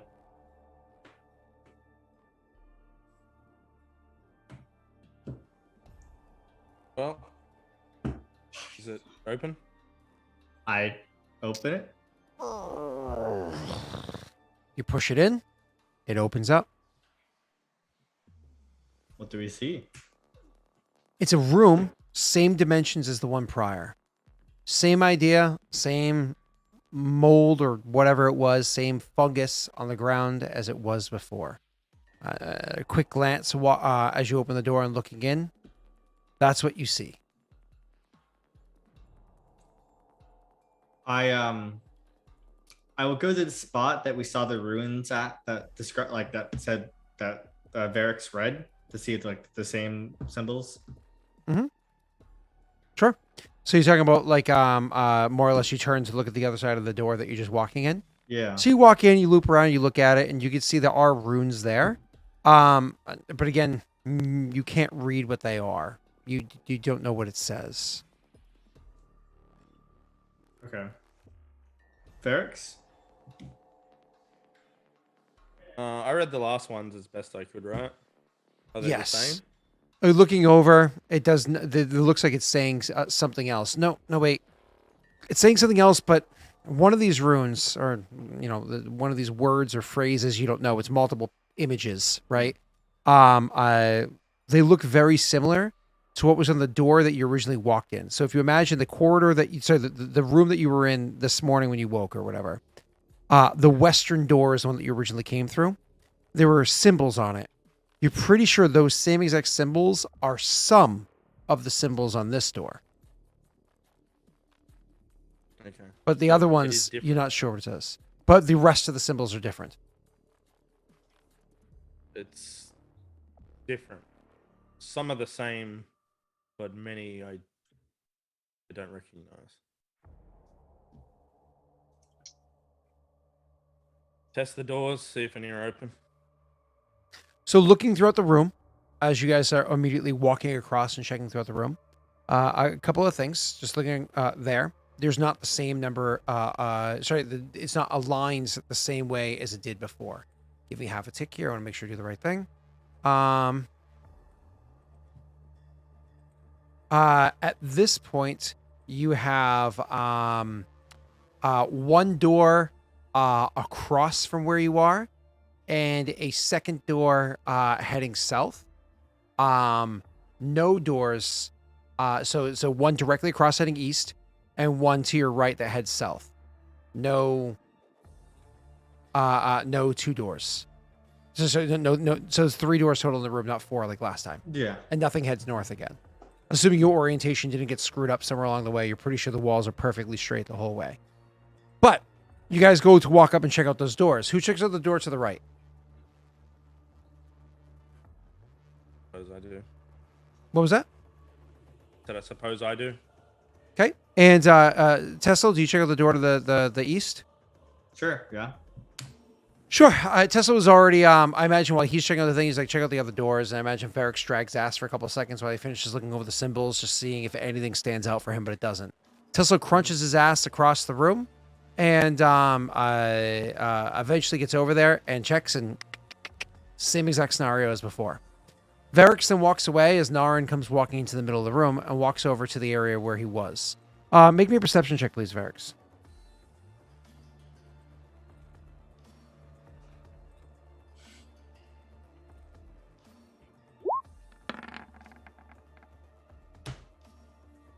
You notice that the ground is not quite as crunchy as before.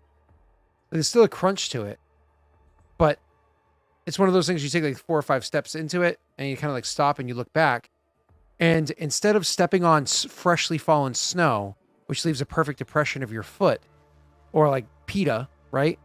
It's more like stepping on sheets of ice, where when you step on it, it is breaking, but also depresses around your foot. Like, it's still dead, it's still dry, perhaps a little bit of moisture left to it. Noticing this, he calls the other 2 over and points it out. It's Naren. Look at this. All right. So I'll investigate, check it out. Does it look like the mold we saw? Same mold that you saw, that you've been walking through for a whole day now, right? That you saw originally last night. But again, has no dead still as far as you can tell, but not as decayed. But Tesla going to the other door, decayed all the way across. I'm sorry, sir? I said, let's peel it up and see what's underneath. Sure. You guys do like the action of peeling it up. Everybody can roll a perception checks. Go right ahead. That one fails. One of the things that you're able to notice, since there's still a hair bit of life left to it, is the way mycelium works, right? Is it's almost like tendrils. It's like a whole bunch of hairs, like a network that exists. This one's alive enough, you can still almost see that like webbing there. And you can see that webbing does stretch all the way over to the door that Varric is walking towards. And Varric even notices, specifically with his keen eyes, that it even stretches underneath the door as well. So whatever this mold is, you don't know where it originated, if it originated from upstairs or originated from downstairs. But you can tell that whatever it is more moist going to that door, but equally dead than it is anywhere else in this room. So probably within like 10 feet of that door is where it starts to change. It's not like it's all of a sudden super wet by the door either. It's just you notice that there's a slight change to it. Again, Tesla, the door over where he was, is very much dead. And to finish the conversation and everything else you guys are looking at or whatever, Tesla, you do know that there are symbols that you point out because they look familiar to you, to Varric or whatever, and the door that you were walking towards, still says down. And the door that Varix is walking towards actually says middle. So if you remember, if you're drawing a map in your head, the first room had 2 to the east, one said down and middle, and a door to the south that said up. And then now you have a door to the east that says down and a door to the south that says middle. The best translation you can come up with. It almost looks like this fungus has originated from this hall. If I were to guess, it seems more sustained moving in this direction towards this middle chamber. So the question is, do we try and keep going down, or do we go towards the most interesting thing I've seen in the last 24 hours? 48 hours. 48 hours. If there's life that way, then it's probably best to go that way. If there's anything living down here that is a threat, if the mold can live, it may live too. We might not be looking for something that's living, but I get your point. The mold has to feed, does it not? It could be a corpse we find that has sustained it. I'm not learned of this. Varix, I hand you my buckler. I don't have another potion, so I'll leave it to you to try to break the door again. Did we try the handle? You did. Remember, oh, sorry, my apologies. To be clear, they are both locked. Same exact as last time.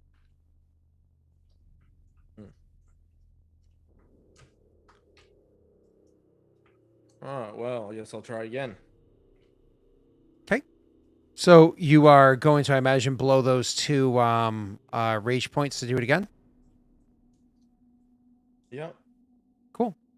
All right, go ahead and make me a strength check. You don't have the +2 from the shield being magical anymore. Yeah.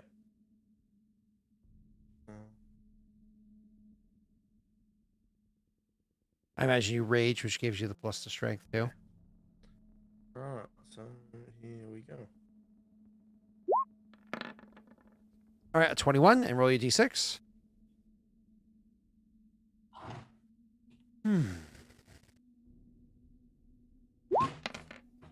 Ooh. 27 total. So you just take the shield again, and unfortunately, you end up putting a dent into the rim of the shield. That's fine. But you slam it down, and you're able to, not one hit like bends the handle, and a second hit knocks it clean free. Same idea as before. You just kind of like poke it through. The doorknob falls out free from the other side. You have to grab that same pin thing and kind of like wiggle it a shit ton and wiggle the door a bunch, and eventually it does open up again. But this time, you clear away the stuff. You open the door, which same as the other door you pushed in. Now you pull it towards you. You pull the door towards you, and you can see on the other side the same caliber of fungus is continuing to grow into this hallway and moving on. At this point, I'm going to recommend we all cover our face as we move forward.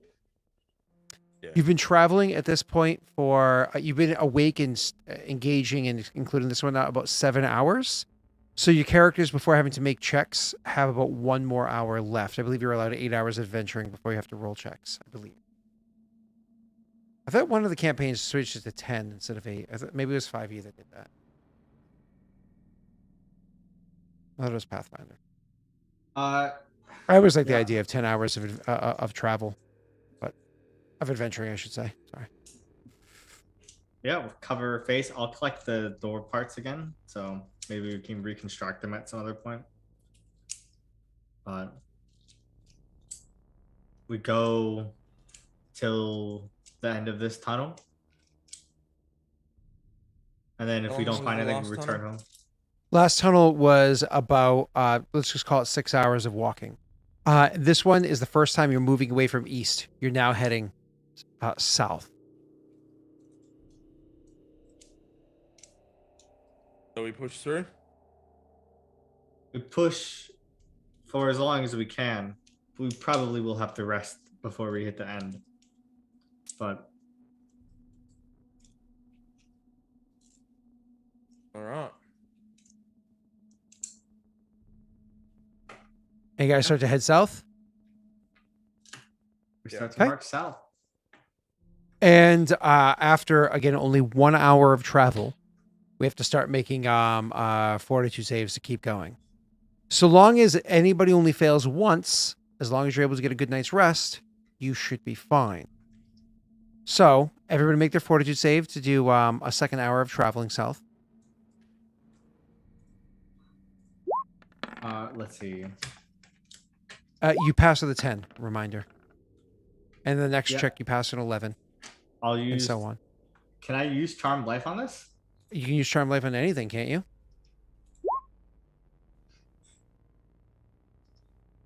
I guess Yeah. so. Yep. So anything. So I feel pretty good with my chances here. Okay. So then, do you guys want to travel so it's 2 hours of traveling south? Do you want to travel a third hour south? We travel Nobody's till one of failed us- anything yet.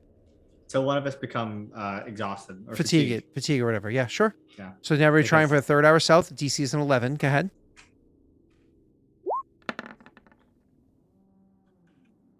Are you charmed lifing again? Yeah. Okay. I Would don't you like want to travel a to use fourth hour south?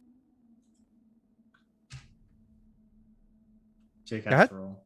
You're succeeding. DC's a Oh, he 12. did. Already. Yeah, Already sorry. I rolled. didn't notice it. Yeah. Let's He's- do it again. DC's Yeah, now go at for it. 12. Let's get a fourth hour south. Is that everybody? Nope, nope. There we go. Cool. So again, you succeeded. Let's go for a fifth hour south. Now the DC is only a 13. You're out of charmed life cells, so now you have to roll well. Oh, I no. think. Oh, you have more? Oh, I thought it said only 3 times a day. I'm sorry. Go ahead. I have 5 per day. Oh, my apologies. Ooh, you can. Oh. That's a natty. Natty on saves means you automatically fail. There's no saving against that. So that's it. We have to rest at the 5th hour.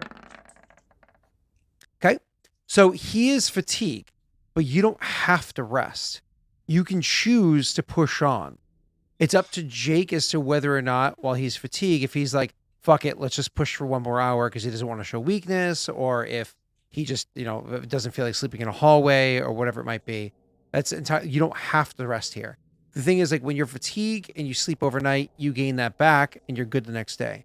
If you're exhausted and you sleep overnight, then you're still fatigued the next day.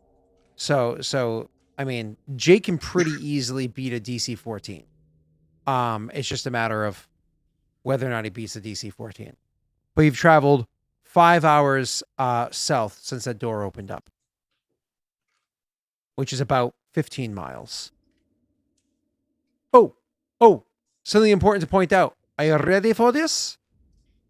You never, ever once hit a set of stairs. Which makes sense. It was a straight tunnel the entire way. No stairs. Jake, would you want to push on any more? Do you want to press your luck here and see if you have any more in you? The likelihood of rolling a natty 1 again is pretty slim, in which case luck is usable outside of a natty 1. It's a 1 in 400 for you to hit a natty 1 again. Give me a sec.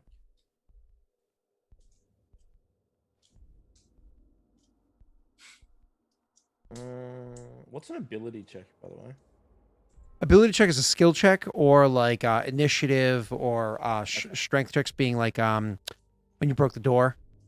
Yeah, I getcha. All right. You see, Varix, he kind of stops and he says,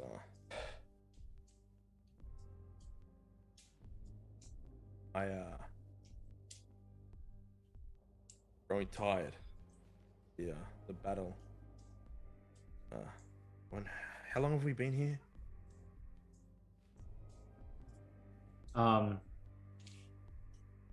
We've slept once. We're nearing another day.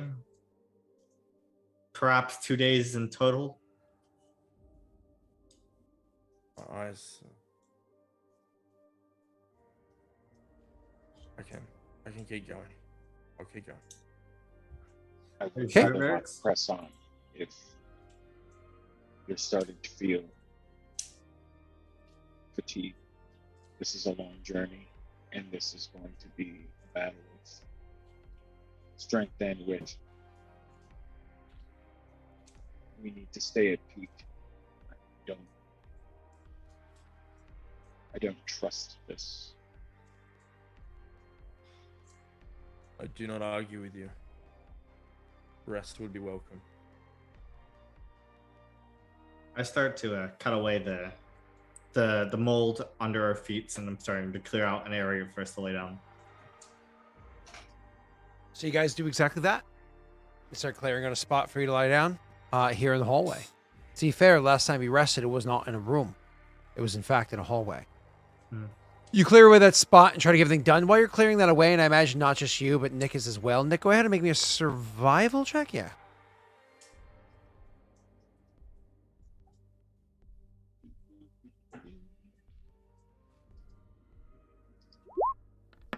Oh, huge. It is still dead. But there's a degree of moisture to the actual mycelium now. Not like the top, almost like, we'll call it the fungal part, like the stalk, if you will, or the what? The fruit is what you would The fruit, call it. thank you. So not the fruit up top, right? But the actual mycelium, as dead as it is, when you lift it, it actually bends. It doesn't just crumble, right? So it suggests that there is some moisture left in this dead thing here. So you didn't really notice it with all that traveling, that especially growing tired, how many extra hours you've pushed yourself, etc., etc., etc. But now that you've actually like clearing it away intentionally in large patches, you can feel like you can't quite roll it up, right? Like a carpet, because the top still crumbles, but there is pliability to the mycelium beneath. I don't know if you guys would say anything, but you're definitely, with your 28th survival, easily able to clear away what you believe to be a safe patch and whatnot. I don't think you guys have tents or anything like that, but you're able to set up spots for you to be safe, you believe, a decent distance. Of course, you still have the rags over your face, like you had said. Maybe even just stopping at one point in time to await, like to walk back like a good 5 minutes from where you just did that work, or 2 minutes where you did that work, to re-wet your rags and put them back on your face before you go back over there to sleep overnight. Which, speaking of, would you sleep with wet rags on your face?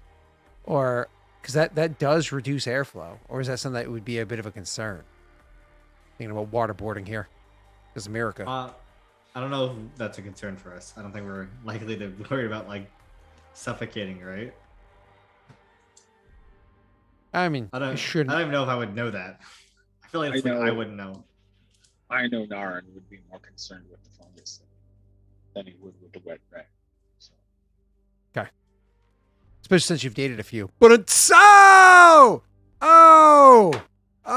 that means somebody with no personality, in case you don't know. But anyways, so the They were bipolar, so they had large personalities.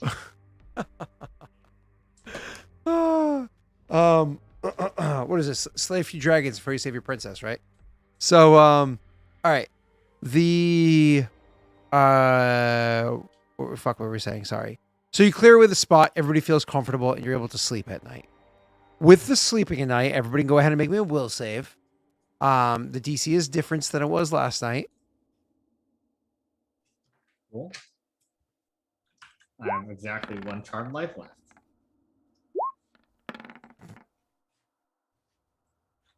Is this the night we're going to bed? It's the will save right before the morning, before daily refreshes. Oh, that's a pretty low check. You fail.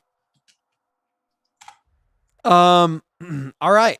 So two of you. Well, Nick, are you going to luck it, or are you happy with your result? Or should I say, do you think you're outside of the purview of where luck would be beneficial?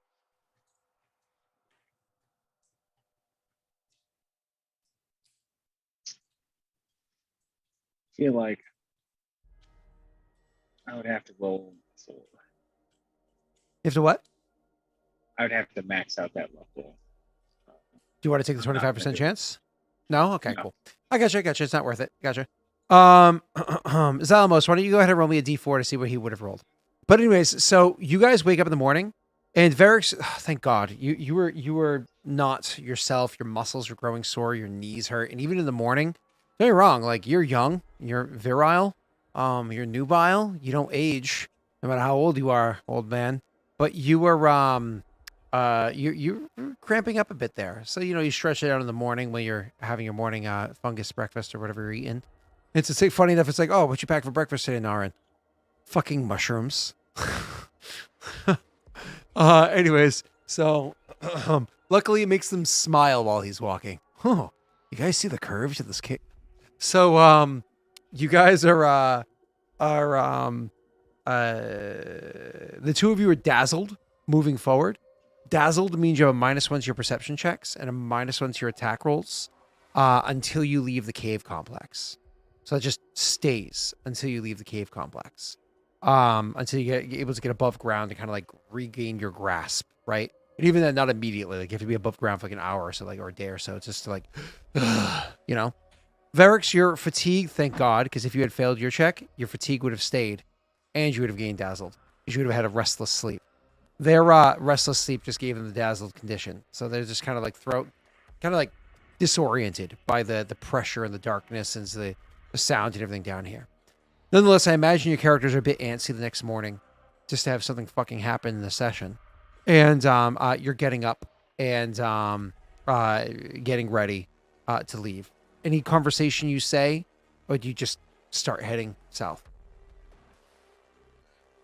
I have no problem browsing. I will be like, this needs to come to a head soon. We have an hour till we theoretically hit a doorway. We'll see. If there is nothing, we shall head back.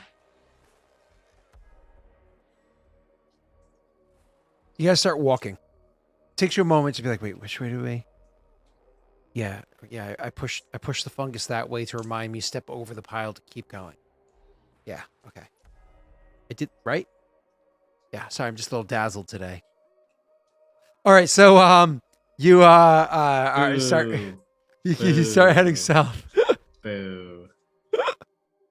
I make myself laugh. That's all that matters. Okay, I live a happy life, charmed life. That's my special ability.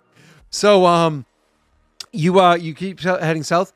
You travel south. You ready for this, Jake? Half an hour,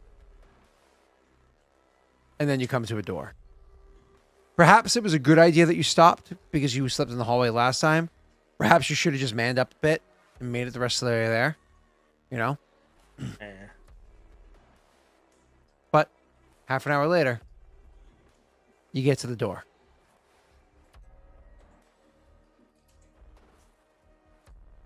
I do my thing. I put my ear to it.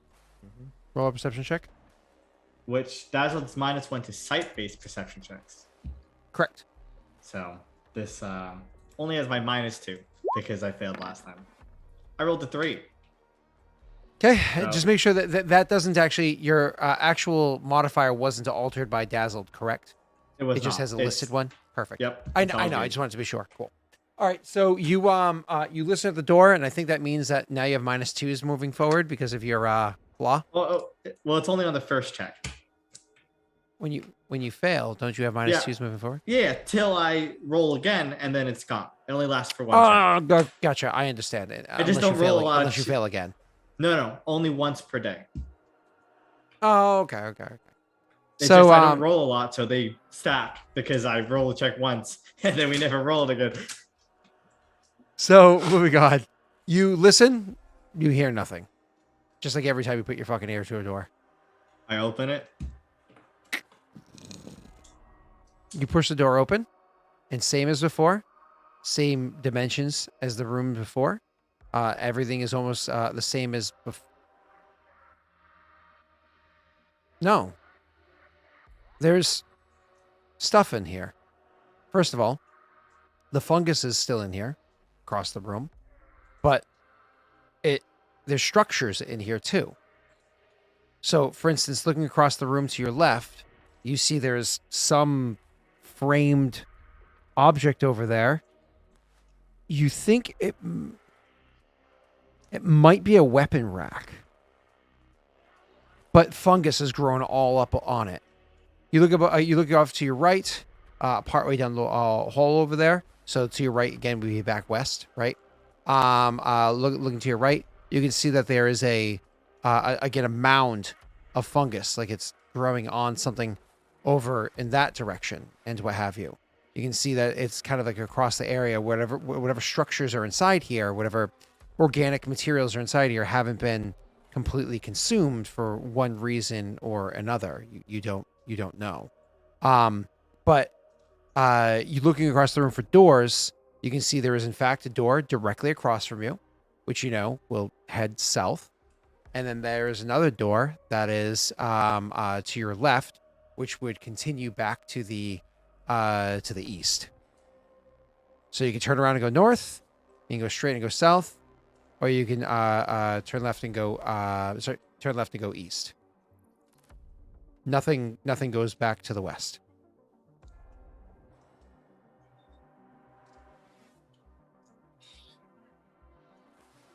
Okay. I will spend some time, I guess, examining the structures in the room. Sure. What are you examining for? My apologies. Trying to see what they are. My apologies. I'm an idiot. I understand what you're saying. I'll give you a second. Knowledge engineering check. Okay. Just wanted to make sure where I was. Okay. Perfect. So yeah, you guys all walk in and see this. He's going to immediately say, go to his left, I imagine, looking at the weapon rack or whatever that's over there. What do your characters do as soon as you walk in? Varix and Narin. Another chamber. Nothing interesting. Again.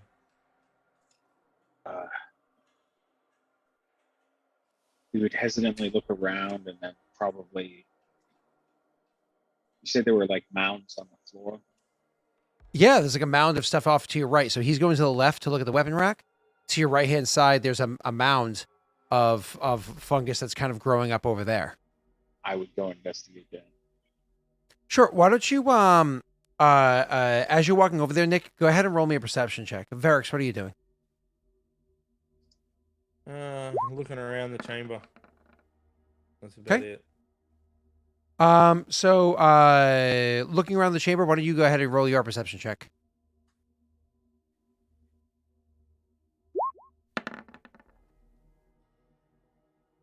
Okay. You notice as Narin is making his way across, and Tesla's making the way across. They walk away, go in separate directions. Tesla walked a couple seconds before him, but you watching, and you can see that once again, it's a little bit more pliable, whatever here.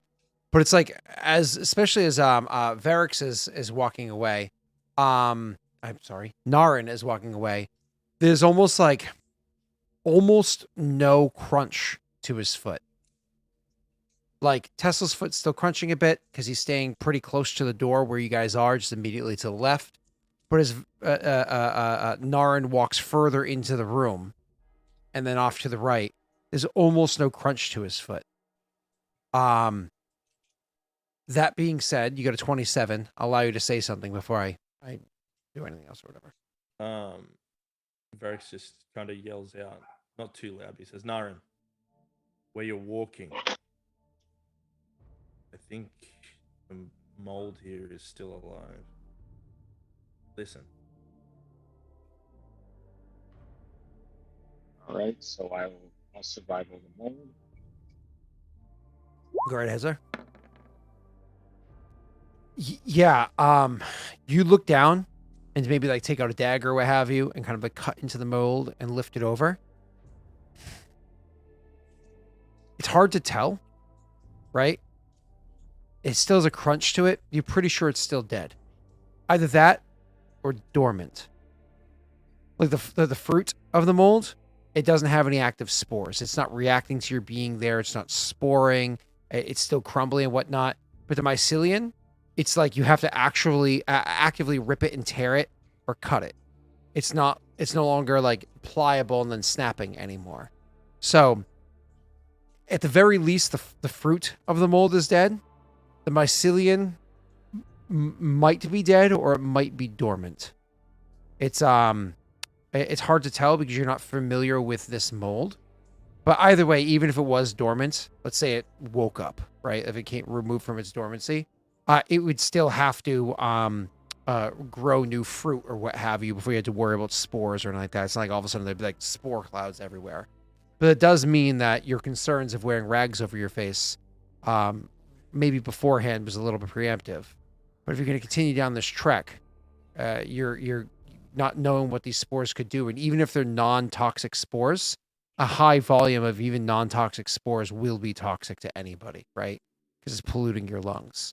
So, you think it's merited moving forward? All right. I'll share that information and then continue searching. Okay. So, just because he walked first, and I imagine he stopped to look back and listen as he wanted to hear what the hell you guys are talking about or whatever. But Tesla gets to his spot before you get to yours. So, My I brother. didn't think it was that funny. I mean, but I guess I'm pretty hilarious, you know. I mean, I make myself laugh. So you sir are over there looking at whatever it is that's in the area.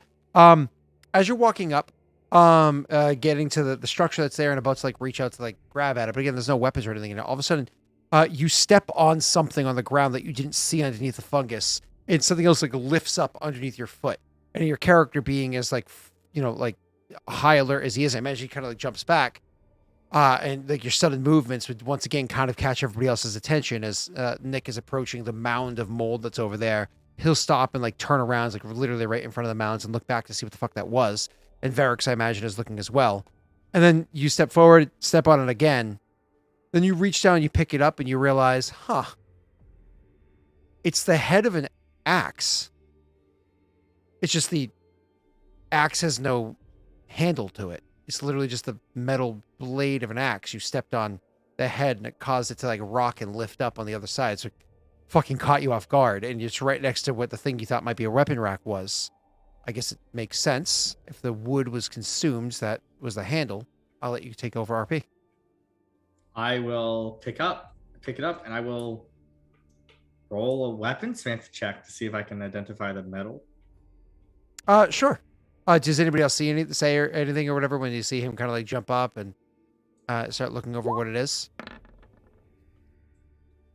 Just watch him for the moment. Okay, Nick.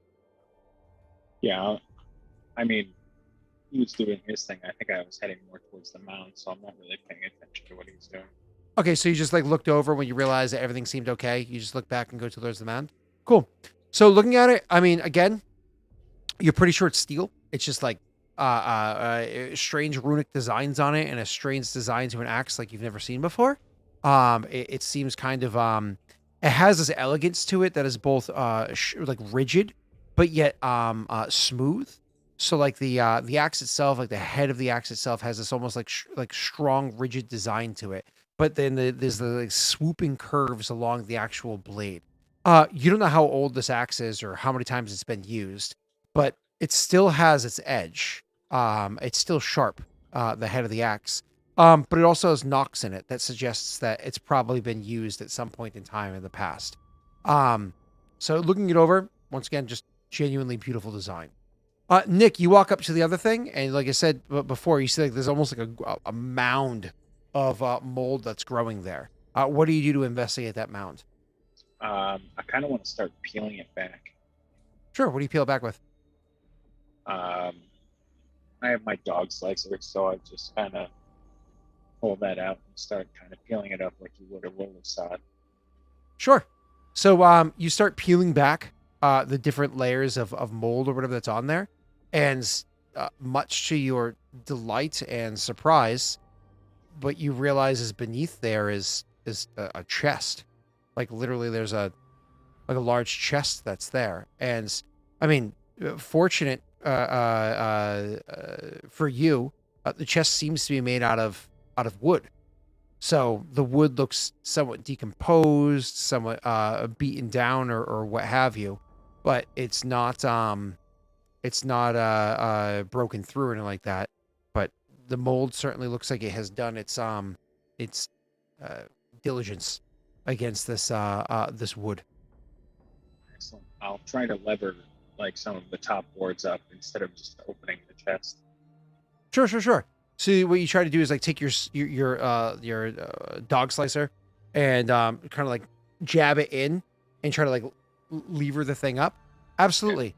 Can you do me a favor and just go ahead and make me a reflex save?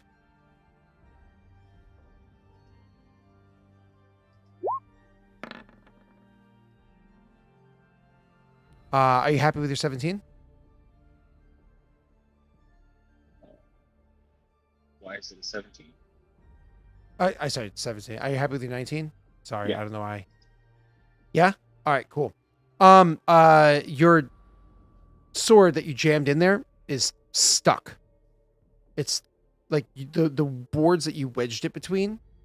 It's just stuck between those boards. Just the way that you kind of like finagled it in, you weren't able to remove it.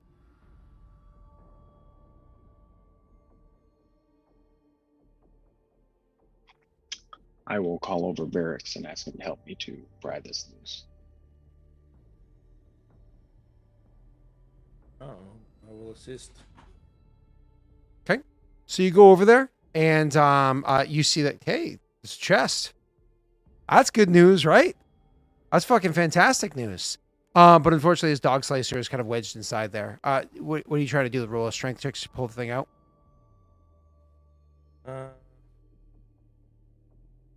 Yep. Yeah? Yeah. All right, go ahead. You can go ahead and roll a strength check. Are you doing the rage thing again to increase your strength and to get the plus 1d6 and whatnot, or no? No, he wouldn't for this. Okay. So he just kind of like two hands and tries to pull the thing out. Yeah.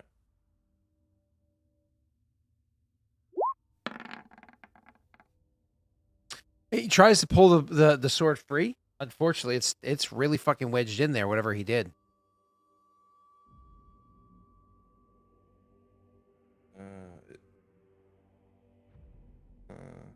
Can't get it out, Aaron. All right, let's try to open this the old-fashioned way. Is there a lock on the chest? There is. Yep. But not like a padlock. It's like same as the other things before. It's like an ingrained lock, except it doesn't have just a single keyhole. It has two keyholes side by side.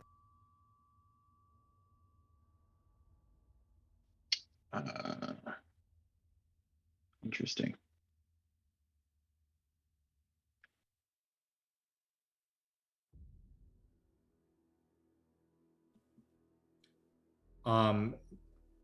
Do I find anything else? I guess because if not, I would come over to them. So looking in the area where you are, if you're roll me a perception check where you are, sir. So how are you gonna open this up, Nick? What's the old fashioned way? Yeah, we can always just smash it open. You find nothing else, Tessel. You're unfortunate. You poor unfortunate soul. I come walking over with this axe head. So who's smashing it? Varix?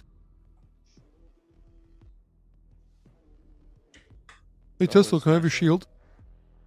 That's what Nick said. Is that what you're saying, Nick? We can smash it open or we can search for a key.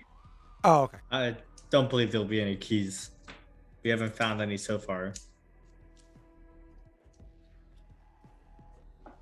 And smash and open it is. Any volunteers? I hand Varix an axe head. Could you use this? I don't know if it would help.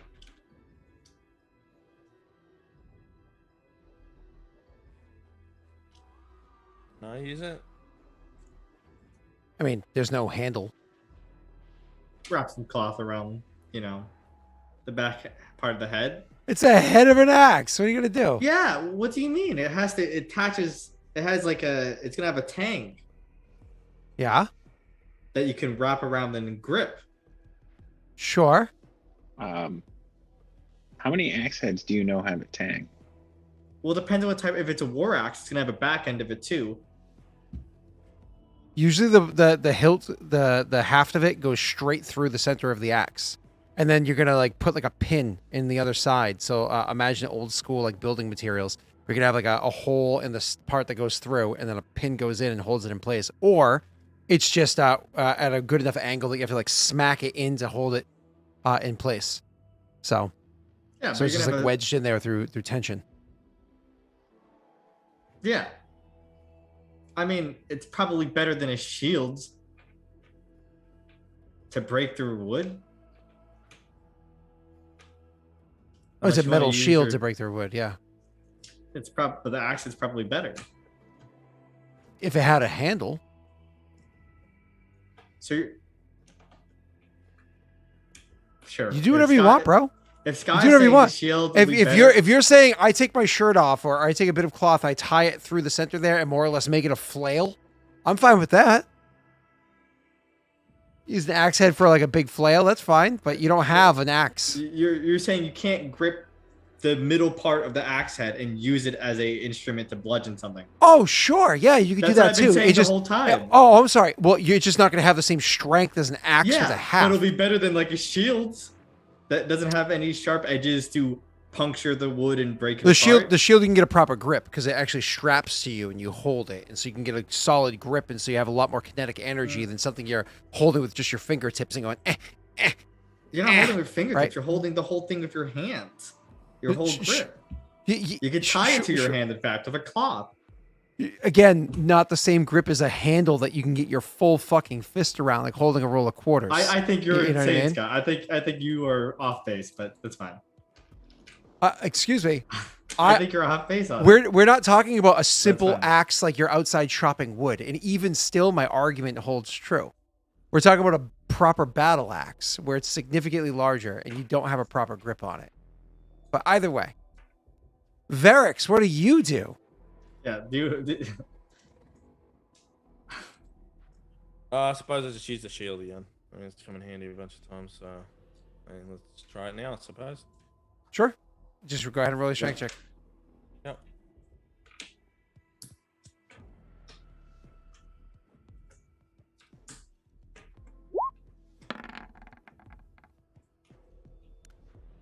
This fucking chest. You've tried to rip something out of it. It didn't break. You tried to smash it with a shield. It doesn't break. It seems impenetrable. Gotta be something good inside this chest. How do we open it?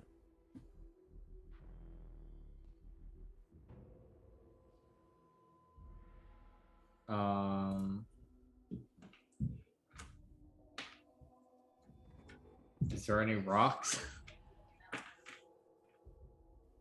All right, I'm just gonna try to smash it open with my naginata. Okay. You take a step back and just kind of grab the naginata, and you're going to try to do a break with this. There's two ways to go about breaking something. There's attack it for damage, and then there's break DC checks. But why don't we go ahead and do the break DC check? So it's just, again, simple strength check.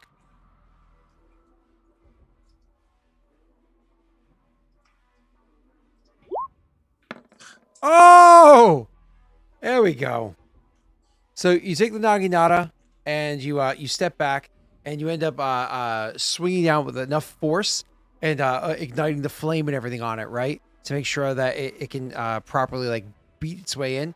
And you just smash down once really hard, allowing the heat of the blade to ignite and burn away some of the wood that's just old and decayed and whatnot that's there.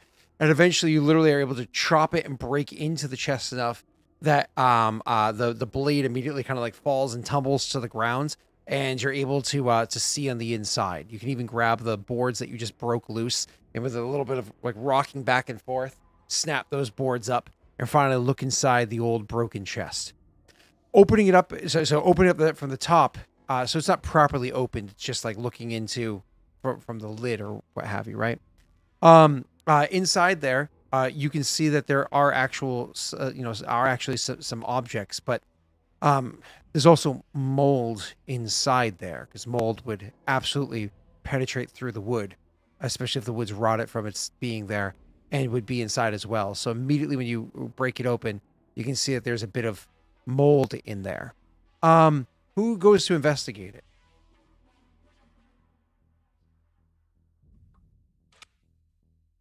I assume Nick would, right? He's closest. Yeah. I mean, it's a reach weapon.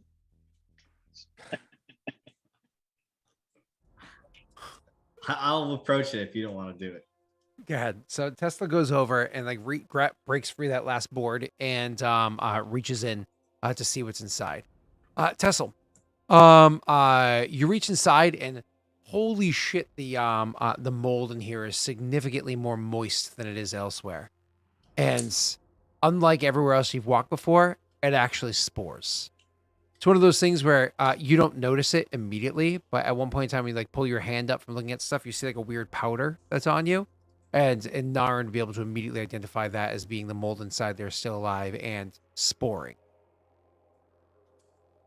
I would immediately say back away. I back away. Hold my breath. Yep, and clean your hand. I rinse it off, I guess, with a... Yeah, sure. You can walk back like a good Cloth and 20 feet water. or whatever and like, get some water and wash your hands off. Nick, what do you do? Did we determine if this mold is the same that reacts to heat? No. You it's you not. thought that might be the case, but it's not. All right, then I'm going to try to burn it away. Okay. So you just get, again, make sure the Naginata is ignited. You turn it and you thrust it into the chest and just allow it to burn away all the mold that's inside there. I will have a point to stop you from doing that. You are 20 feet away washing your hands, Well, yeah, young man. but I'm watching him do it. I'm gonna be like, oh wait, yes, I can hear it ignite, or feel the temp. There's a noise or something. Is there no? He just does it. The blade was already the blade was already ignited from him breaking open the chest. You're 20 feet away washing your hands. You You can't run across and stop him, but you can try to yell something if you like. I'm gonna say something. I'm not saying when I like grab him. I'm just saying I'm gonna try. Like, hold Sure. Nara. We don't know what's in there. If it's flammable, you could destroy it.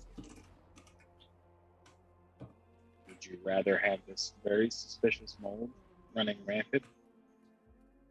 How about we give ourselves a moment to think about what we can do instead of burning away maybe the only thing we have found so far?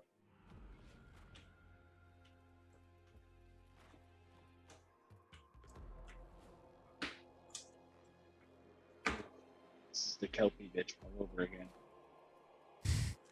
Sorry, we've spent 2 days down here, Naran, and if there is something burnable there, you'd rather just burn it? Yes, if I see something I don't trust, I will burn it with fire. Well, then you can step back across the room and I will handle this. By all means. He finishes washing his hands, goes back, and how do you handle the mold-covered situation?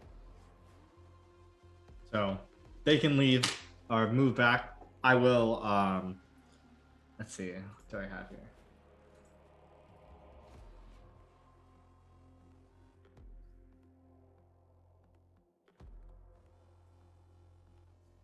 I will, I guess, grab a couple cloves, right? I will dampen them up and I will just not breathe for a couple minutes, and I will go and try to rip the mold out and then put it aside of the chest, right? I'd rather not. I don't know what's in here, but if it's something flammable, I don't want it burned. Okay. So, peel an area of mold on the ground, air, because if this active mold activates the other stuff. I don't know if that's how mold works. Either do I. That's why I'm saying it. I don't think that's how mold works. I don't think that's how living things work. Well, it's a spore. Well, it's Daelric says going to that. go. It's going to settle into a new moist region, which we are. And that's going to continue to spread. Well, then it's already on the ground. Oh, I think we lost Nick. oh, it looks like we did lose Nick. Oh, he's back. Oh, Okay. he's back.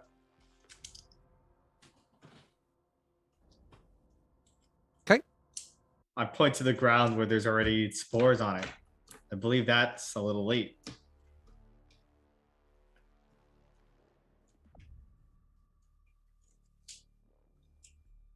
Again, How about it, Tessel? I'd prefer to take whatever's in this chest. If it's flammable or whatever, I'd rather be safe, not burned. What's Tesla's constitution? It's at 14 at the moment. Okay, so you can hold your breath for almost 3 minutes. It's 2 rounds per Constitution score. Of course, Yeah. you feel a little while doing it, as everybody knows. When you hold your breath for longer than it's normally comfortable, it just means almost 3 minutes is the maximum before you pass out, right? Anyway, so So I will go in and remove the mold. and You I know think what I'll do any round before that you that? make an action, you lose a round or whatever of it too. But anyways, that's fine. What's up? But before that, I'll even clear a space near the chest. All right. I'll move all the mold in that area and I'll rip it out and move it back so there's a clean space of floor to put this alive mold on. If it helps to make them feel a little better about it. Sure. You spend all the time or whatever doing this. That's fine. You clear away the mold or whatever that's inside there and start trying to remove the objects that happen to be inside this chest. So, ripping open the chest and trying to look at the objects that's inside there, you can see that my apologies. They look to be tomes or books, and they are very rotted, very, very, very rotted, to the point where when you excitedly pick up the first one and open it, the spine completely snaps as you open it, and the pages inside, which were kind of stuck together from the moisture of the mold or whatever that was eating it and keeping it wet or whatever inside, the moisture of the mold in there makes a bunch of pages kind of stick together, and they're almost like gooped. So like most pages can't even be accessed because of like how rotted these tomes are. At least that's the case for the topmost ones. When you get to the bottommost tome, there's one in there that's in decent enough condition that you can access almost all of the pages. And even though the binding of the book itself is very heavy, making so each of these 5 books are solid like 4 pounds each, right? So like 20 pounds of books, especially with the moisture and whatnot being a factor here. That last book is only about 100 pages or so long. It's just that each page is very, very thick parchment. It's very, very, very heavy made material. And again, the books themselves are made out of like a leather material, like a heavy leather material, or at least it seems to be that, with a type of like metal used to wrap and give it additional strength or structure to it, right? So this is what you're able to pull out of there. You don't find any other objects or anything else of significance. Looking over the books, similarly, those runes look familiar, Jake. The runes look similar to that of the giant's language, but not a language that you know or understand. Do you have linguistics, Jake? Yeah. You want to roll it for me? Yeah.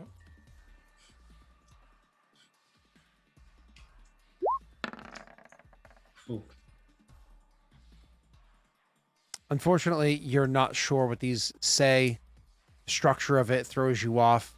It's just, you don't even know the meaning, the purpose or whatever behind these tomes that you've found. I can roll twice with an ability I have if you want me to.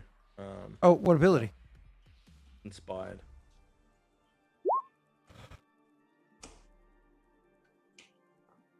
To be fair, I started speaking immediately because I didn't know you had that ability. You're supposed to roll twice before you I give the result. But Yeah. oh, you're actually supposed to say that before you roll. No. Because you roll twice, meaning not if you. I don't really care. I don't have to do it this time, but now I know Uh, moving forward. I was like, I'm fine with you doing it because again, I spoke beforehand and all that stuff. So, and if you literally never used this ability, it looks like it's new. So No, I've used it like the last time I used it was in Eldamar, I think. Jesus. Yeah. It's been a year. So you're welcome That's to why roll I a second time if you want. opened it and started reading it, so I'm pretty sure I can do that. Go ahead if you'd involved. like. Just means you can't do it again for the rest of the day, right? So Yeah.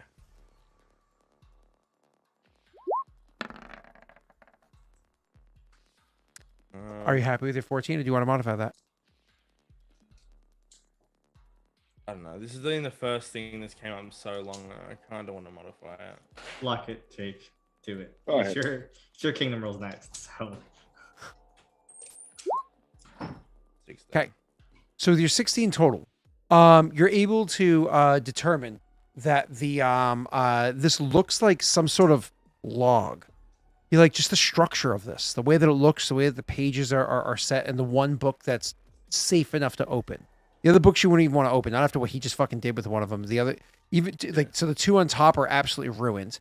The next two beneath that were, because you have imagine almost like two stacks. So the next two down were pretty fucked up, too. And then one of them had, because it was three stack and two stack. The third one down on the three stack books is the one that you're looking at, and it looks like it might be some sort of log, like entries being put in. And I don't mean like a manifest, like for cargo shipping and whatnot. Though maybe that's it as well. Maybe some of these runes mean numbers. You don't know. But it looks like almost like each section is like a dated log, like of something. You just don't know what the fuck it is. You can't read it. You can't understand it, unfortunately. But you're pretty sure. I feel like I can actually read exactly what it says. Why is that? I'm pretty sure it says. On friend languages. You drove out the orcs from the great gate in the guard room and took the first hall. You slew many in the bright sun in the dale. Someone was killed by an arrow. You slew the great chieftain. You buried him under grass near whatever that is. We cannot get out. We cannot get out. They have taken the bridge in the second hall. Nain fell bravely, and the rest retreated to the chamber. We are still holding, but hope. Queen's party went 5 days ago, and today only 4 returned. There are drums in the deep. They are coming. I'm pretty sure that's exactly what the book said. Are you enjoying the YouTube channel I found for you? I am, and then I just looked that up so I could say that. Yeah, well, you were obviously reading. I mean, Yeah. but no, that YouTube I knew channel. like one line of that off by heart. The drums in the deep. Yeah, and we cannot get out. Yeah. Yeah. But either way, so what fuck was I saying to you? That person has like really good breakdowns. Like really good. I haven't listened to any of his other stuff, like his stuff about like Witcher or Skyrim or whatever else he does. Only his stuff about Lord of the Rings, and it's so good.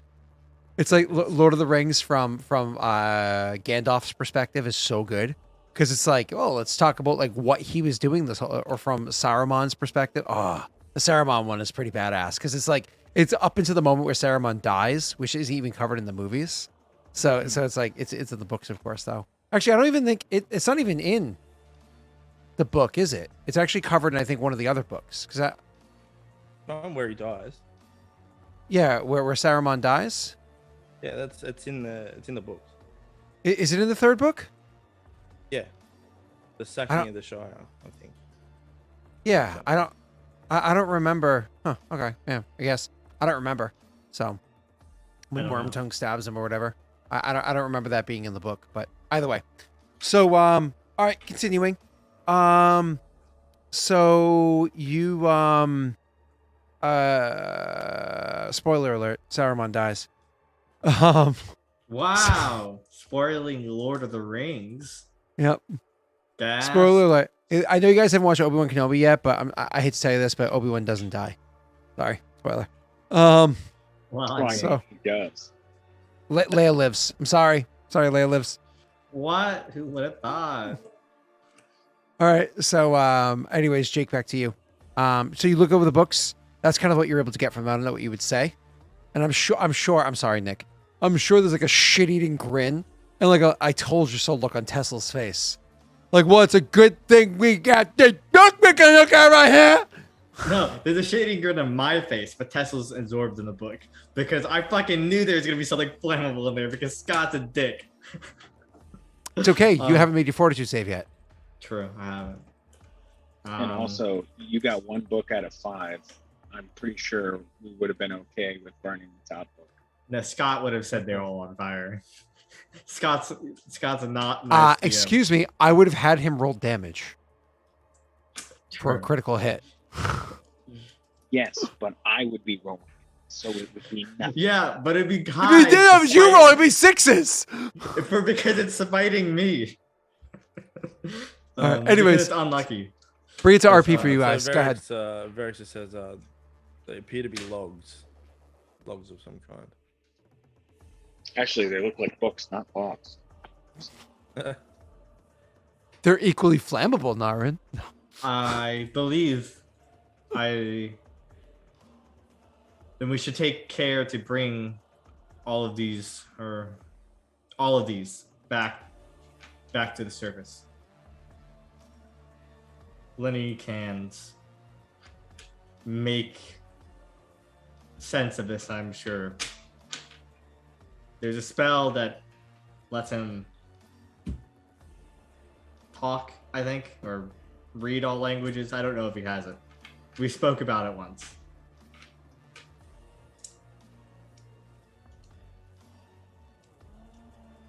So there's the question. We seem to have got all we can out of this room. Is this where we return? Well, hold on. Let's Did be you hear sure about? we've got. You didn't hear about the doors in this room yet because you guys are distracted, right? Oh yeah. Yeah. Yeah. So, again, you guys are currently heading south, right? So let me just make sure I get this right. Let's see. Boom. And then, okay. So you guys are currently heading south, and this is still like the beginning part of the day, right? So you guys can easily still travel a bunch more. Needless to say, there's a door that's directly across the hall from where you guys are.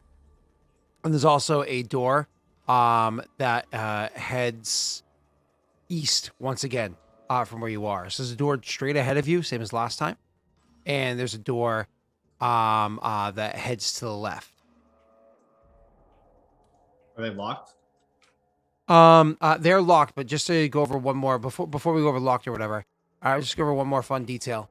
The door that heads to the south, so more or less kind of like following along the same path that you guys are following along before, that door has no mold around it at all. So the door that's straight down, that has zero mold around the door. The door that heads to the east, that one does have mold around the door. So the one that heads south, it's like as you guys are like going towards it to check it out, you can see it's almost like it's strange, almost like a semicircle, slightly larger than the swinging width of the door is mold free. Okay. So the one that is going down is mold free? The one that's heading south, so directly across the room from where you guys came in, is okay. mold free. The one that's the ones to your left that's heading east has mold still. But what is the south one up, down, middle? Or sorry, up, down, up, down, middle. So do you walk up to examine the door? Yeah. Oh, okay. So because you obviously were the one that found the runes in the last room, and he was the one that did the runes beforehand. So you're a little bit more familiar with how they work or whatever, right?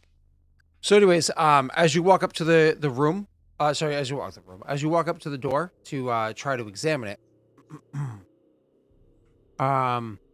you walk up to the thing and you start like running your finger across it to read the runes or whatever that's there, trying to get a deeper understanding. Could you go ahead and make me a reflex save, please? Oh, yeah, I can do that for you. Okay. Yeah, I will also charmed life this. Of course. Go ahead. As you do to secure your. There's no way I can fail this except when that one.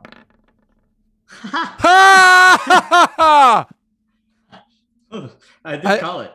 I did say as you like reach out to touch the door, you realize, oh, there's something fucking sticky on this door.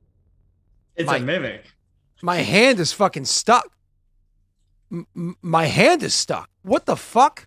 And if you want to, as all of a sudden the door, the door itself starts to move, and the symbol of what's her name? Of Mother Gerda. Suddenly, like you literally see like the indent of like her breasts and stomach and thighs or whatever start to literally have teeth growing in from around the perimeter of it, and the door starts to lunge forward to bite at you. Why don't we go ahead and roll an initiative check? Yeah. You know, I guess there is a mimic in this room, just not the chest. That's truly unfortunate. I've actually never used a mimic in Aurorum ever until literally right now. Am I what am I? Am I restrained? You are give me half a tick, tell you exactly what it is. You are technically grappled. I'm grappled. Truly a shame. Well, hold up, chat. Hold up. We have never seen a mimic before in all of Aurorum. Before you start dropping fucking aid and penance and Vroga and this and that. We've never seen a mimic before. Do you really want it to get tranced instantly? Instantly? Never seen one before. Well, we don't even know what they're like in this world. We know nothing. Grapple. What does that do to me? No, curses, and this is actually summoned by a trump card, and so on and so forth. Someone trump carded, so the mimic did exist. It didn't exist somebody asked for like illusion shit down here, and I was like, well, that doesn't make sense, but I know it does. So I was like, I wonder if this is the creature they were speaking of. Probably not. Probably. All right. So, anyways, roll your initiatives. I gotta go ahead and roll mine. -4 to dex. Oh, don't suck. -2 to attack rolls. I rolled such shit. I rolled so shitty.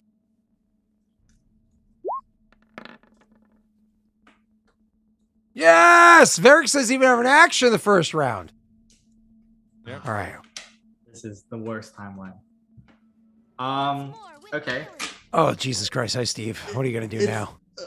It's my turn then, I guess. Hold on. Before you do anything else, I just need to make sure I know where you boys are. You're here. Where's Narin? Add Varric to the initiative order. Is here. And then Varric is initiative. Yep, he's on there. Oh, I don't see him. It doesn't matter. It's fine. Unfortunately, I rolled like trash, but it was good enough to at least not be just behind you. So before we do anything else, I have to click this. Boop. Boop. Yeah, do I take damage just because it's touching you? You have this. Oh, I do. You take temporary health points. And 10 HP. All right, half a tick. So, blah, blah, blah, blah. Once more with feeling. Let's see. Hold on. All right. And this is aid of the martyr. So that's +1 to attack. Once more all right. with feeling. Hold on. I have a tick. So sorry. Yeah. Why am I I saw something, but I can't see where.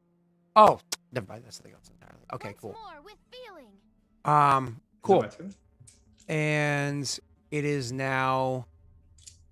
Yes, your turn. You are grappled. Cool.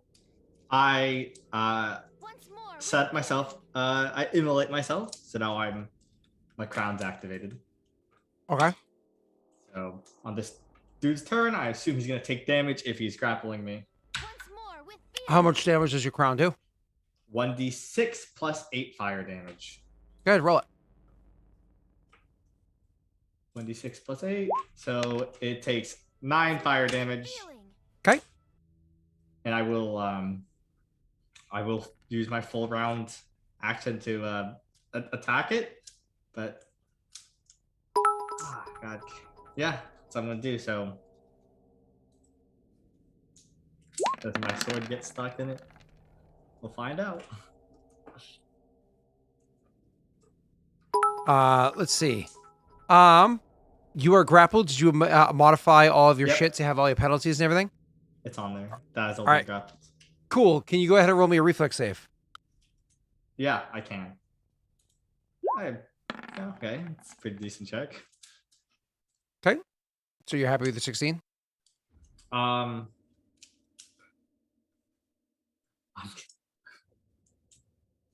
What do you guys think? Do you think the DC of this creature is higher than 16? Probably, right? For sure.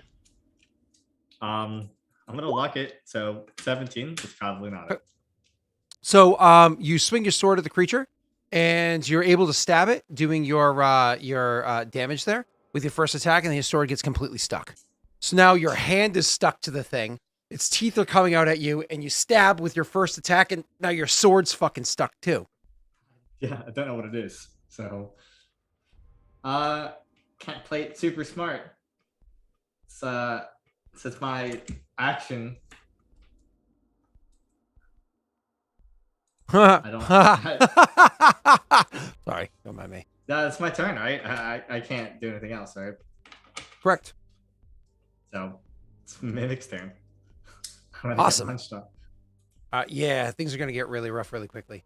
So, first thing that's going to happen is the Mimic is going to, because you're grappled. Is it grappled too? It is a grappler. It is going to do this.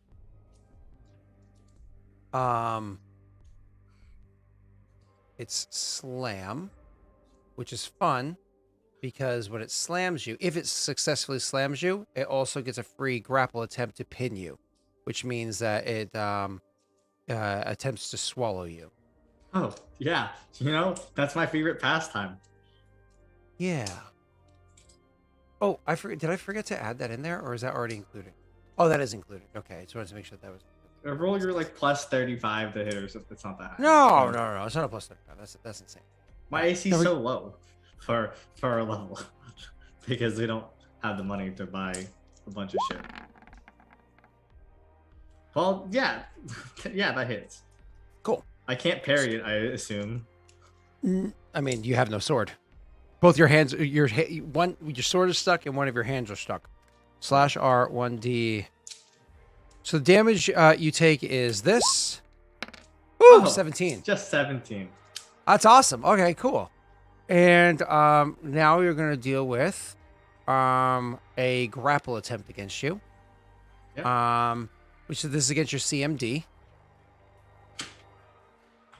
It's not particularly high at the moment. And then I want you to tell me what Tessel says or does as this shit is going on. That fails. 23. Excuse me. I get to modify my dice if I want. I have Daddy's dice, so I have intentions of using Daddy's dice. Thank you very much. Don't do it, Scott. Listen. I have intentions of using Daddy's dice because that probably failed by like what 1? I get bullied by you a lot. Listen. I have Daddy's dice for a reason. You fail still. Fuck it. God damn it! God damn it! Even with the lower decks. Ah! God, that sucks. Okay. The door is attacking me. But this is what I'm going to do. There is a community curse going on right now, and so I have to think of a way of using that. No. Trying to think what I can do with the community curse. I know what I can do with the community curse. Okay. I don't like this. Cool. All right. After that is going to be, so that was the creature's turn. Then it's Narin's turn. Tessel, describe like what you do, like, because obviously you were like describe like what are you saying, what are you doing, so that we can pull whoever's next in, Narin in. The door. It's a monster. It's sticky. Help. Okay. How far away am I from this door? So the room's a decent sized room, but it's small enough that you guys can all get to it within a single move, right? It's just you can't make a full round action because you have to make a single move to get there before you can attack it, right? Charge it. So. Yeah, I'll charge it. Oh, God. I'm scared. We'll probably be fine. Yeah, I'm sure.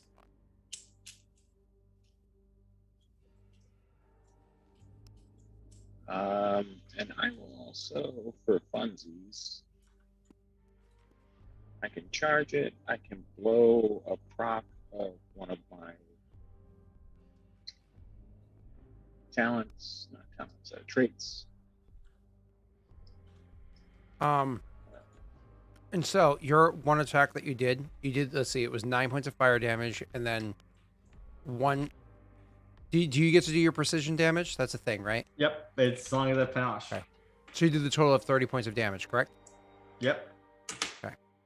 Only a crit Thank there. you. Could have been useful. Oh, you're good, man. Yeah. I didn't even roll. I rolled a 14. I was one off of critting.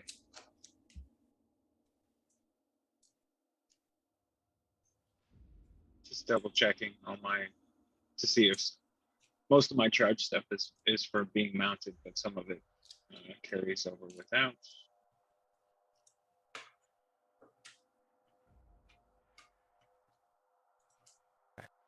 So I'll do Inspire and Rush, which just is going to give me +1 attack damage. But if Jake charge attacks, he'll get +2 on attack and damage as well. Is that for this turn only? So +2 more. Okay, so actually +3 for this turn only for charge attacks on attack and damage. Okay. But I See, you make a charge attack. So you rush across the room. You get your bonuses for charging, and you get your 1 attack, sir. You go right ahead and make it.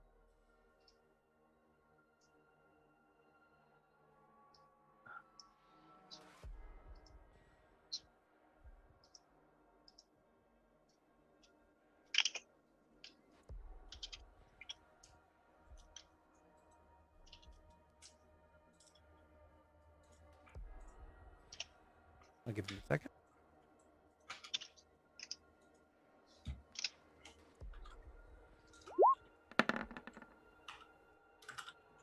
A 27 is a really good chance to hit. You absolutely do hit with that 27. Go ahead and roll your damage, sir.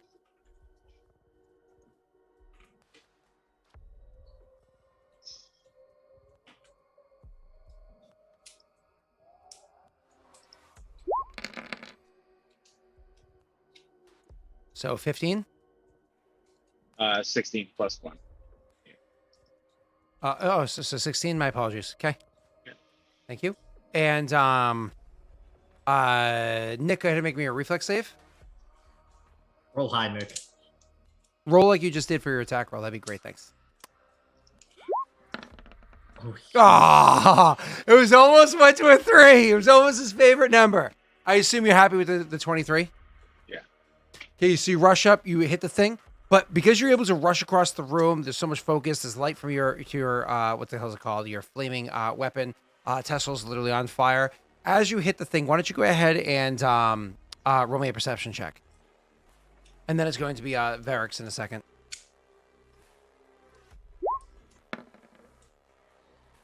And you're not dazzled, right? I am. So that's an 18. Oh, the dazzle. If you go on your character sheet in the top left-hand corner, there's a conditions thing. If you bloop that, then click dazzled, it'll actually apply all those modifiers. So your chance to hit there is actually wrong. It would have been a 1D. It would have been a +19 instead of a +20 for your attack roll. Just so you know, but that's fine. You just didn't even know that you were dazzled. So you have an 18 total for your perception check. Cool. Anyways, so the you hand typed it anyway, so it's not like the sheet would have known. So anyways, you rush forward, you attack the thing, and you hit it. And what you notice is almost looks like chips of stone are coming off of this. You actually see chips of stone coming off of it. Why don't we actually have I don't think either of you can roll that. So no, never mind. It just comes off as strange. Like you cut the thing, but not before. You had to like literally chip stone off of it as you did so. It's Varix's turn. Varix, I imagine you've free action rage, 4-round action charge across the room. Oh, I'd love to, but I don't have a 4-round action. So Oh, why not? I rage. I rolled a 1.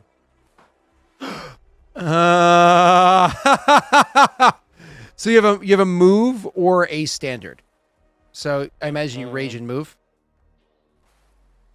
So I have a move or a standard. No, that's right. You don't have it. No, that's right. It's just a move, right? You just a move. You're correct. Just a move. Yeah. Yeah, that's right. Yeah. All right. Well, I move. Okay. Do you rage or no? Yeah. Okay, cool. So you just like move up to the thing trying to help out, but unfortunately you weren't able to I'll charge get or anything myself because. in. Yeah, I'm not gonna get adjacent to it, but you know. No, yeah. You, like a step back or whatever. Yeah, like 5 feet, like a 5 foot gap yeah. between you and it. As you're just kind of like making your way over there, like, what the fuck is it? So to describe why is it that you aren't, like, you rolled a natty 1 here, right? Why is it you can't just immediately jump into combat? I imagine you're just so curious. You've lived for 70 years. You're already somewhat disoriented from being down here. You're agitated from being down here all this time. And you fucking found books that you can't even read that were almost set on fire. And then all of a sudden you look over and literally you see the silhouette of a naked pregnant woman that now has teeth growing out the sides of the silhouette trying to eat Tessel. And you're sitting there and you're like, if this isn't a fucking metaphor for something, you know, like, and you're making your way over there. That brings us to the top of initiative. Tessel, your sword is trapped. You're trapped. What do you do? Well, I think it's fair. It's gonna take a bit of damage from touching me. Sure. So takes that. Okay. What is it? What type of check is it to try to get my sword out of here? It's a strength check. Oh fuck! There's no way that's happening. Yeah, that's not happening. What else can I do? That won't help. Nope, that can't help. No, that's...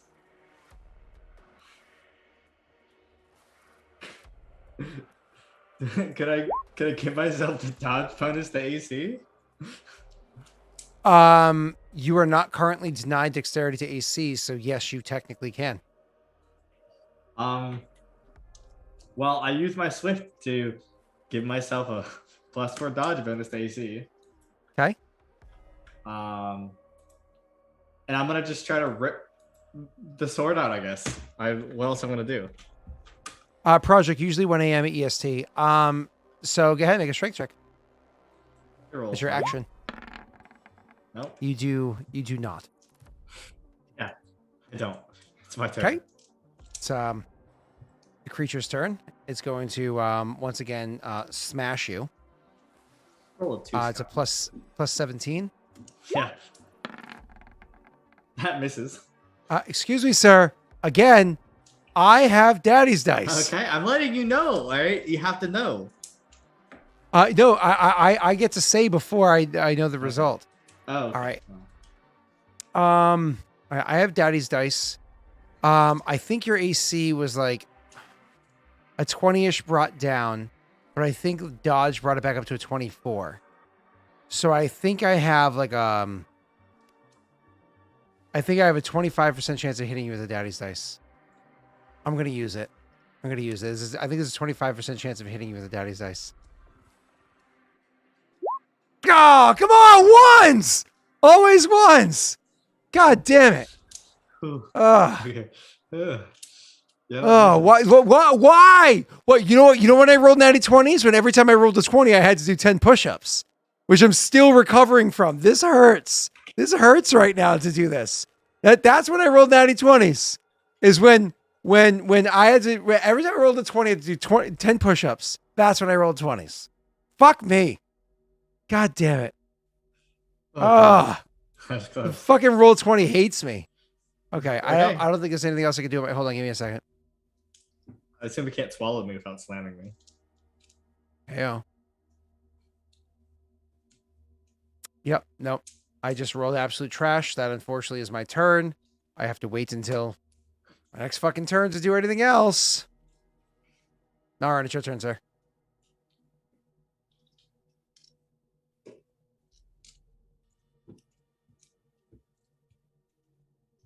What are you gonna do?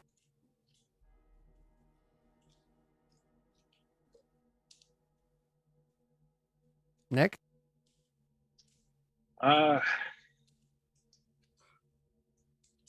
don't know how many times I can successfully make that reflex saving throw, but yeah, I guess I'll full attack. What else we gotta do, right?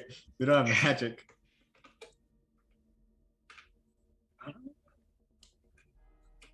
I haven't added it. Do I have 3 attacks now? No. Or is that next level? You're still Next in level level. 10, so no.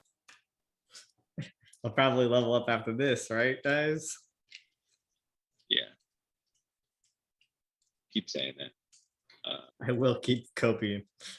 I'll keep coping. Oh! He crits and confirms. That's pretty solid. Wow. And what are they called? Aberrations suffer critical hits.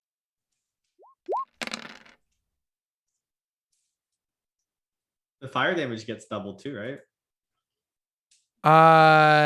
Yeah, he rolls an additional d6 for the fire. So Nick just roll a d6. Yep. 40 so far. 42. Okay. Nice. Good rolls, Nick. Okay. Actually, So- damage rolls so- kind of bad. That is. And you have a second attack, don't forget. Yes. We have to roll the save. Or does it only get one? Oh yeah, hold on a reflex save. He's correct. Reflex save.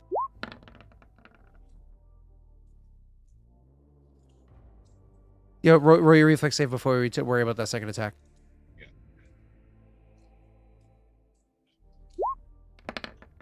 Okay. Yep. Good You one. pulled your weapon back. You're good to go. So you do your second attack with that 19. That includes all modifiers or what have you. I assume you're comfortable with your 19. Yeah. Okay, you miss.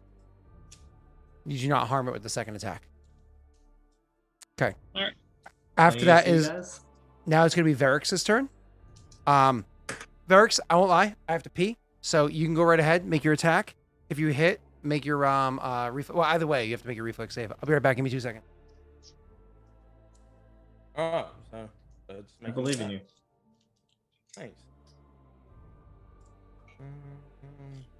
All right. I better see your 15 or higher roll here, okay? And do like 800 damage to it.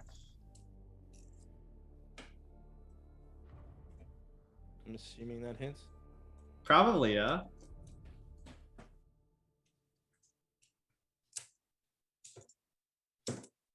What did I roll?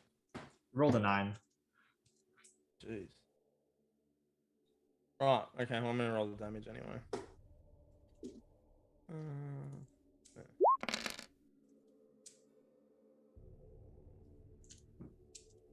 26. And then what is that? A reflex save? Yep. Roll 20. Luck it.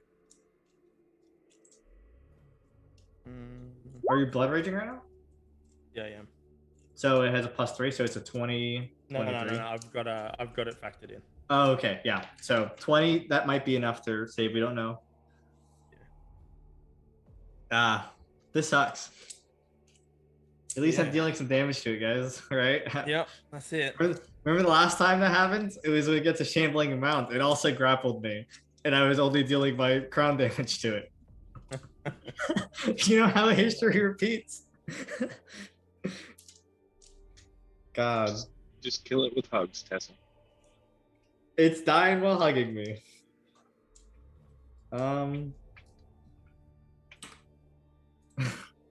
Should I try to stab it with an arrow? What do you guys think? Think that'll do much? You could try, I suppose.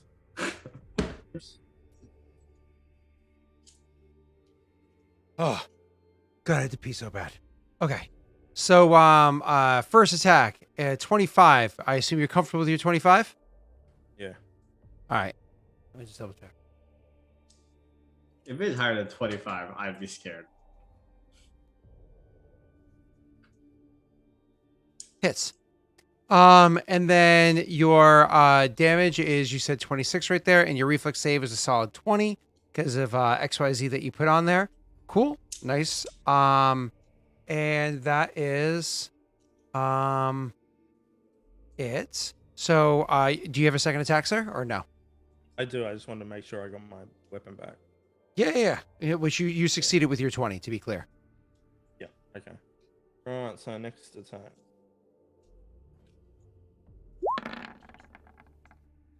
Oh, You go ahead and roll me that reflex save. even if it misses. Actually, so you guys have crit failures in this campaign, don't you? We do. Do we do them for what? Yeah, we do sometimes. Looks like you reached out and you tried to hit the thing. Hang on. Wait.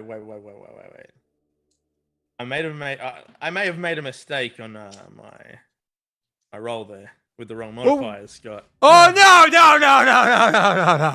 no, you? messy.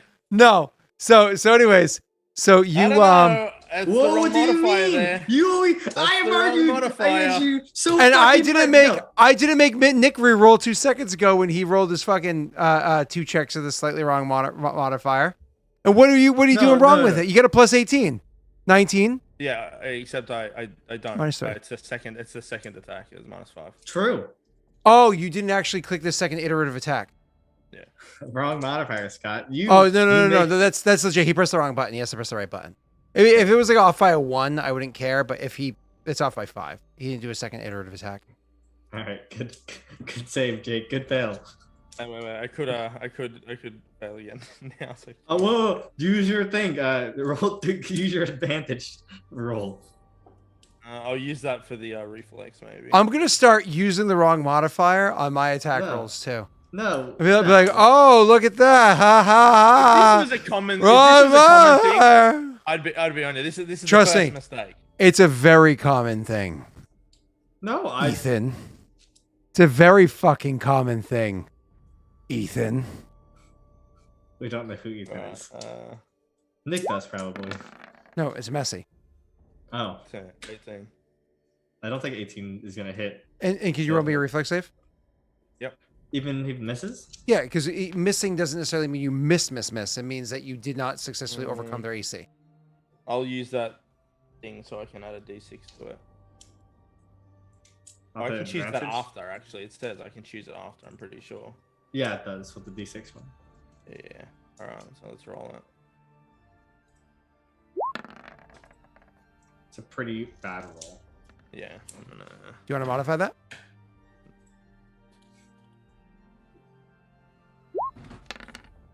That's not. Oh, great. that rage ability allows you to add to your saves too? Bloop it for me, just so I can see it. Where is it? Give me a sec. Anyone.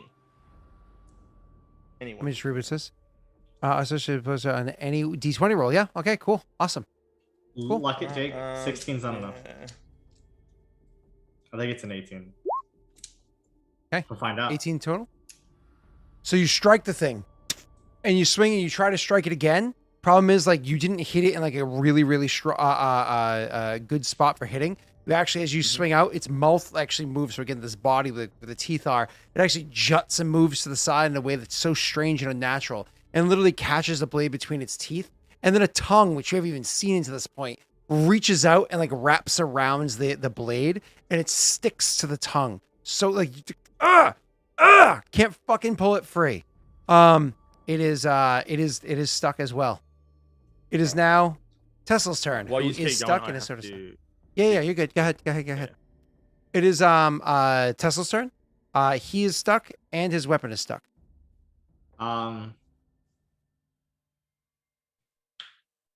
Yeah, well, I guess I'll roll my little fire damage. Fuck, I keep rolling minimum. So it takes another 9.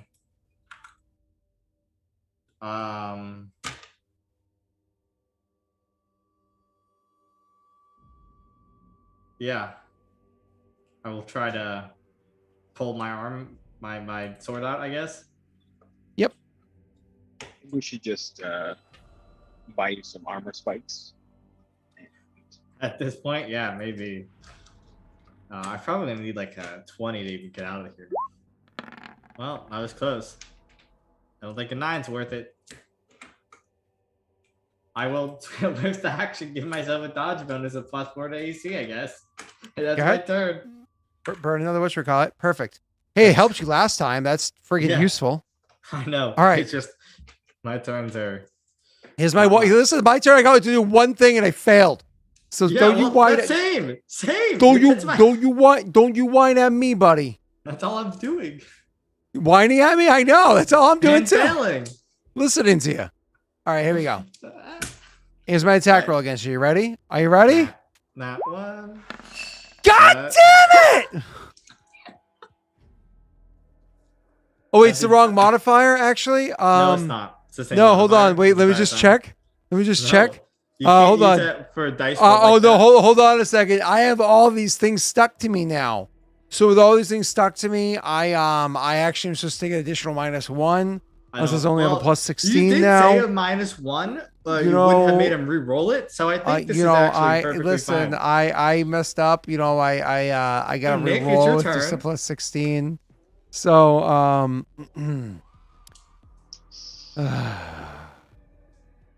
so annoyed. I'm Your so mimic annoyed. is really impressing me right now. Well, the That is fucking depressing. problem is I can't roll. Like roll 20 is just like, oh Scott, you want to have fun? Eat a dick. That's fun. And I'm like, having a great time too, Scott. Yeah, we probably don't have any luck. We have 0 at the moment. I don't know if you want to try to save it through a reflex. That's Well, what actually- I'm guessing.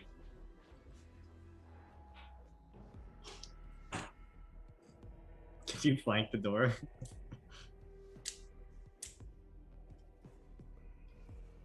We You can't good, get Nick? in a flanking position, I'm assuming. what? No, you have to get behind the door. You have to get through it. That's right. Hold So on. first Hmm? attack misses then.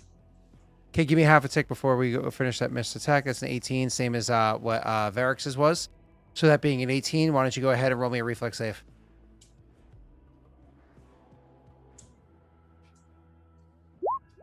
Oh, that's bad. Okay.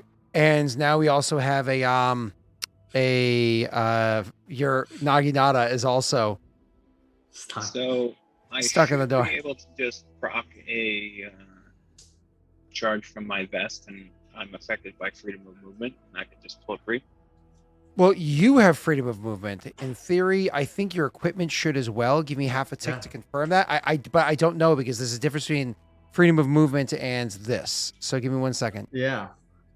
That's a good point. Freedom of Give me movement. give me half a tick on this one because that might not work. I just have to literally look some shit up. So Yeah.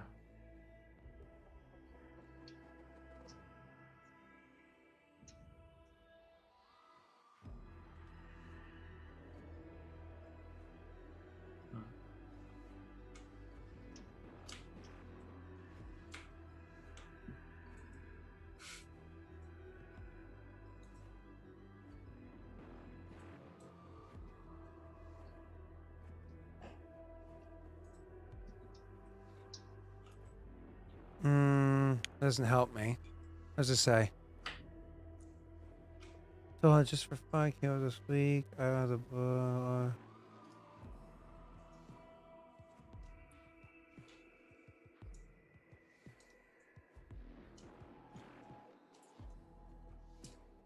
spell says It lets you move through web. so hold on a second. It because it doesn't allow you to freedom of movement doesn't save you against a mimic's automatic grapple, to be clear. Because freedom of movement the spell makes it so all combat modifier checks to grapple the target automatically fail, but it doesn't make CMB checks against you. It just automatically grapples you, so it can still grapple you, even if you have freedom of movement on. But you can of course get yourself out later on. Opponents grappled cannot get free while the mimic is alive without removing the adhesive first. So that means since is give me 1 second.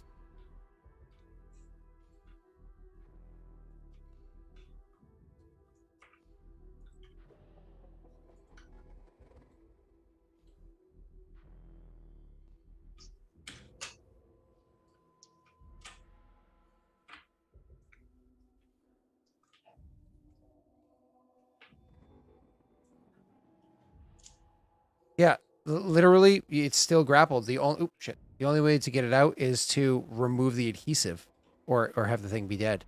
So no, freedom of movement does not break that. Mimic Goopy Goop is unique. There is only one thing beyond, there's only two things beyond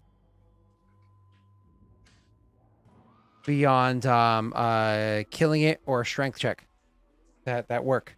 And freedom of movement is not one of them. Freedom of movement makes it so all grapple checks against you automatically fail, but mimics don't make grapple checks. They just, if they hit you, you're automatically grappled. There is no CMB. That's rules as written. Weird. It's actually, I did not expect that. So cool. What I'm sorry. are Go the ahead. rules for grappling a flaming weapon? I'm expecting this mimic's going to take 1d6 flaming damage. I mean, if the thing stays ignited, it's going to continue to take the damage as you as it's on there. So I would say you could pop it just like he's grappling the flaming boy over here. Pop it at the start of your turn. I'd be fine with it.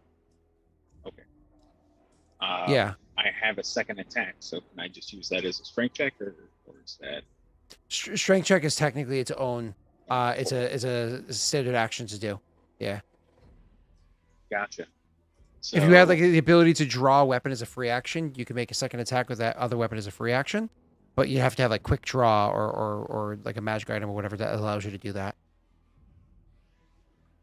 let's see. This mimic can straight up eat my butt. How about that? You know, it's trying to. So You know how I feel right now. I'm chilling. Just threaten me with a good time. All right. Well, that's my round. all right, so you attack the thing and hurt it. Awesome. All right, cool. So Nick, I would gladly say that on the start of your next turn, because it's been a round of it being there, every round that stays there, you roll your 1d6 for fire damage. Cool? Cool, that was Naren's turn. Now it's Varrix's turn. Did he say he had to go and get his kids, or is he just stepping away for 2 seconds? I don't know what he said exactly.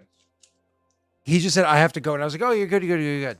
So we'll give Jacob about 15 seconds. If he doesn't come back to the computer, that's fine. I'm just going to roll for him. Because I don't think you guys have access to his character sheet, do you? No. And because it's me rolling for him, I've rolled trash the entire session. Watch what happens.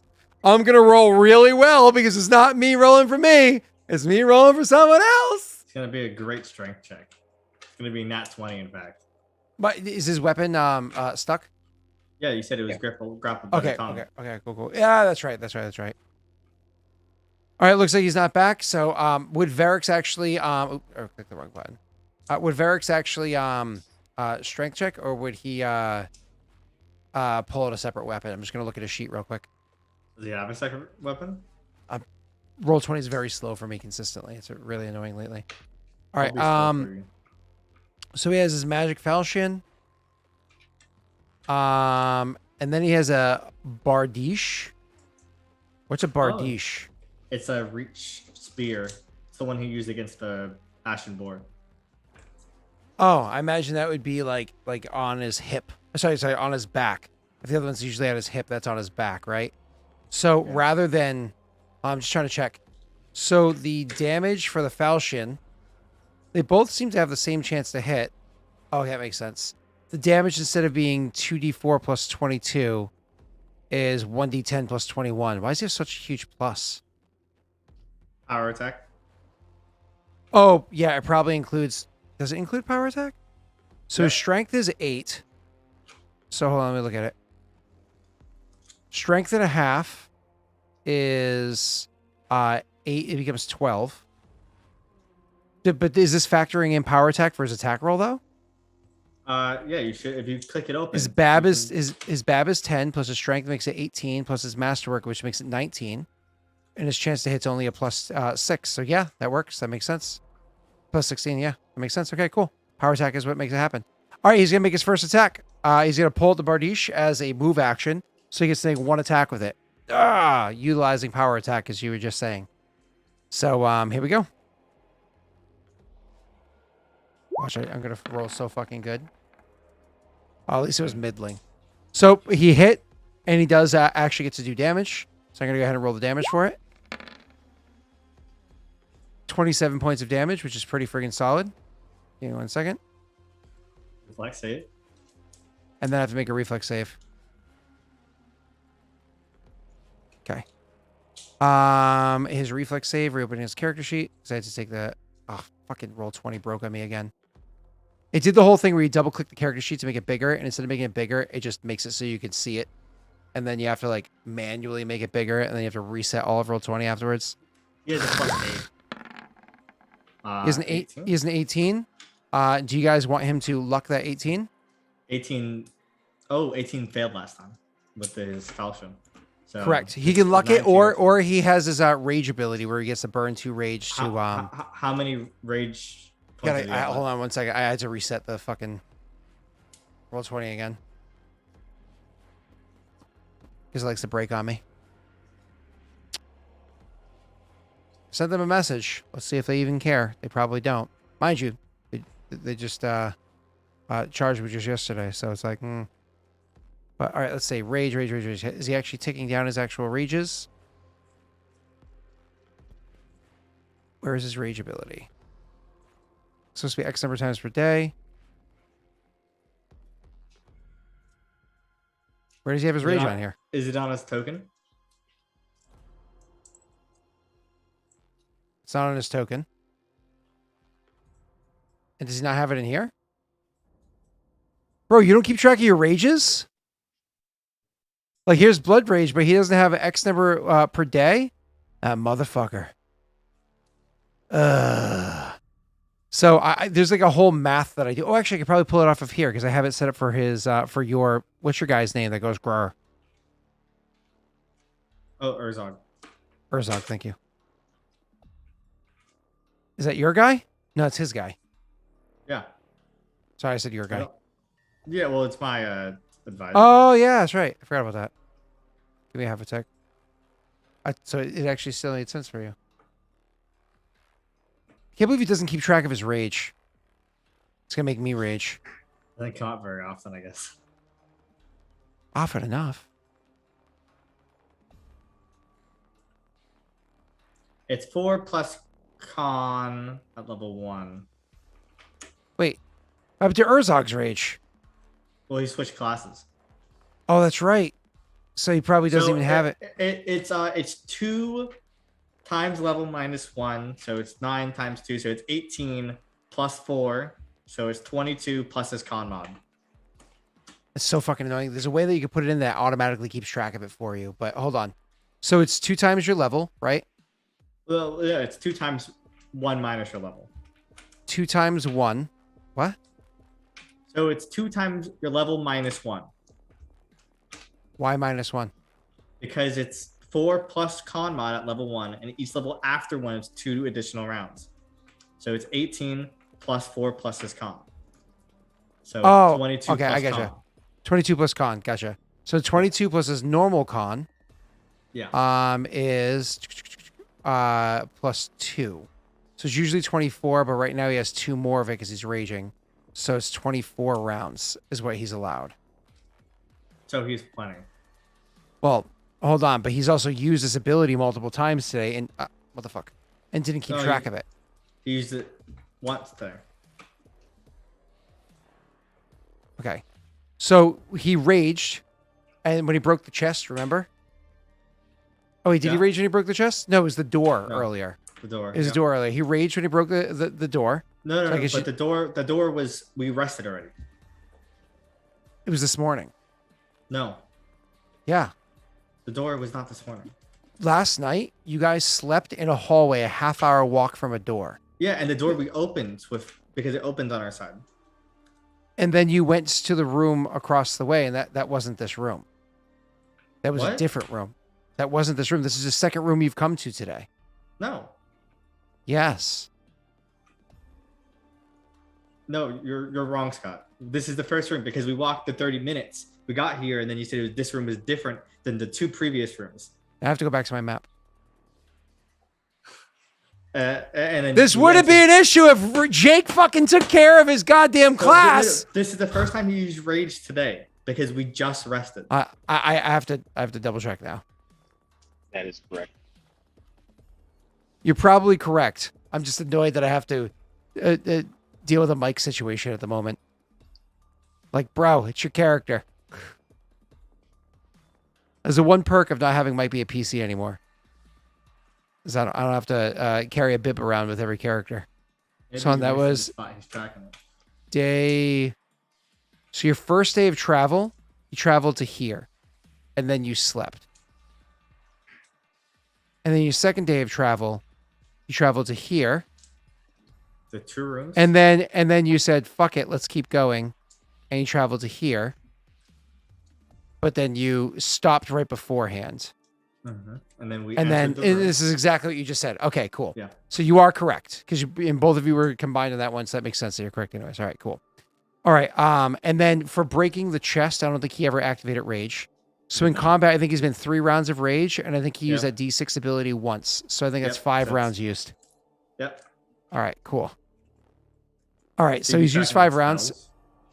and then so this is the 4th round of rage that he's in right now. And he uses 2 more to add the D6 because why wouldn't he? So minus him 3 more means he still has 16 rounds left, which is a lot. Which is more than probably going to use in this fight. Correct. Now hold on. Roll 20 is freezing up on me again. I can roll the D6 for you. Yep, I can do that over here. /R 1D6. Cool. 20. I assume we're happy with the 20, or do we want him to luck it? 20 makes it, I think. I'm Yeah, good. because 20. Nick, you made it for 20. I don't think we have any luck either, so it doesn't matter. So we will absolutely go ahead and Messi's raiding us. Hi, Messi. Messi was stolen. I've already been making fun of you today and how you cheat all the time. All right, so anyways, a 20 makes it. His weapon is still in his hands. And he's able to make a second attack roll. That was a long ass fucking turn just because we can't keep it. It took his move action to take the weapon out. That's right. Long ass turn just because he doesn't keep track of his own rage. Making me want to rage. Did you check in the spells tab if he stores it there? I'm not wasting my time. I'll go there now. We already got everything taken care of. All right, so after that, his turn goes to Shadow's turn. Woo, it's my turn. What's up, Messi? Is there anything else I can do besides try to get my weapon out or my hand out? You could try to break free from the grapple by making a CMB. Yeah, but that doesn't really help me. all right, hold on, or a strength check. Yeah, well, so I can't I don't know, try to get can I try to use the knife to cut, I don't know, itself out? It is rather. So a weapon is a strength check. You are a strength check too, I think. Yeah. So you can go ahead and make me an intelligence check if you would like, or a knowledge dungeoneering. Well, I guess I'll roll intelligence. It's the same thing. I rolled a 6. Yeah. So, So that was free. That didn't take an action. yeah. I can't help you out any further than that. Go ahead. Yeah, I can't try to I don't What's up, know, Messi? How you doing, buddy? here's the fire damage. Another 2. That's fine. It happens. Oh God. Usually another 20 minutes, but it all depends on XYZ. All right. It takes 10 damage. I can't try to stab it more with my weapon, right? That's not I can't facilitate that. Not unless you draw another weapon. Let's say it's stabbing something with an arrow. You don't have a dagger on you? Not on my character sheet now. Okay. Well, in all circumstances, I could use my dagger. I could use my weapon normally. An arrow is an improvised weapon. Which is a minus what to hit 2, 4? -4. Okay. Before you do that, give me 1 second.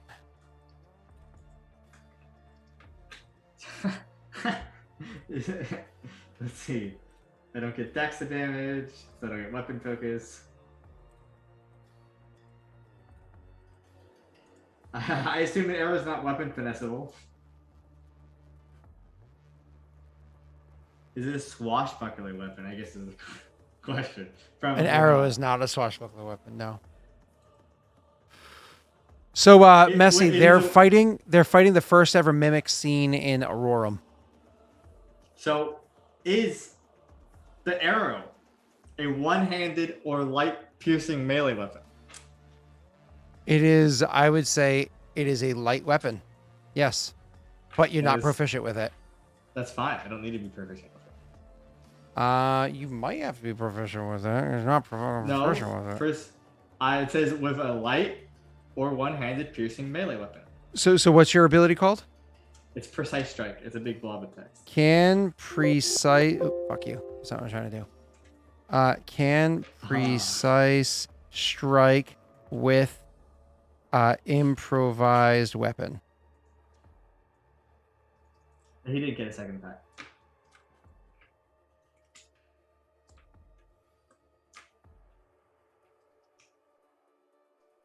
I don't know if you can get. Well, it is a light. It's a single light or one-handed piercing melee weapon, right? So it qualifies for all my abilities by the definition of the ability.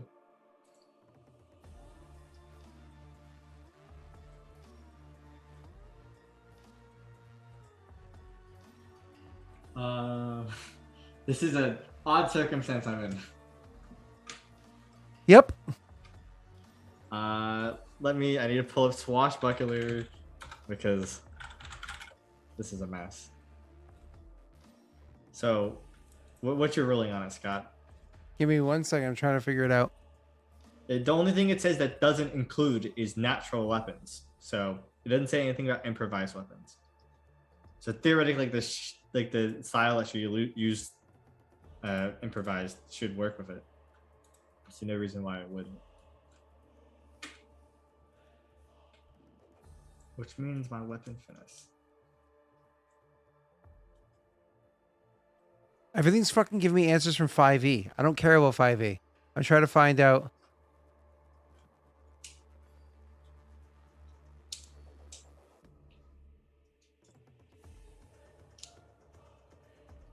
Trying to find out answers to this.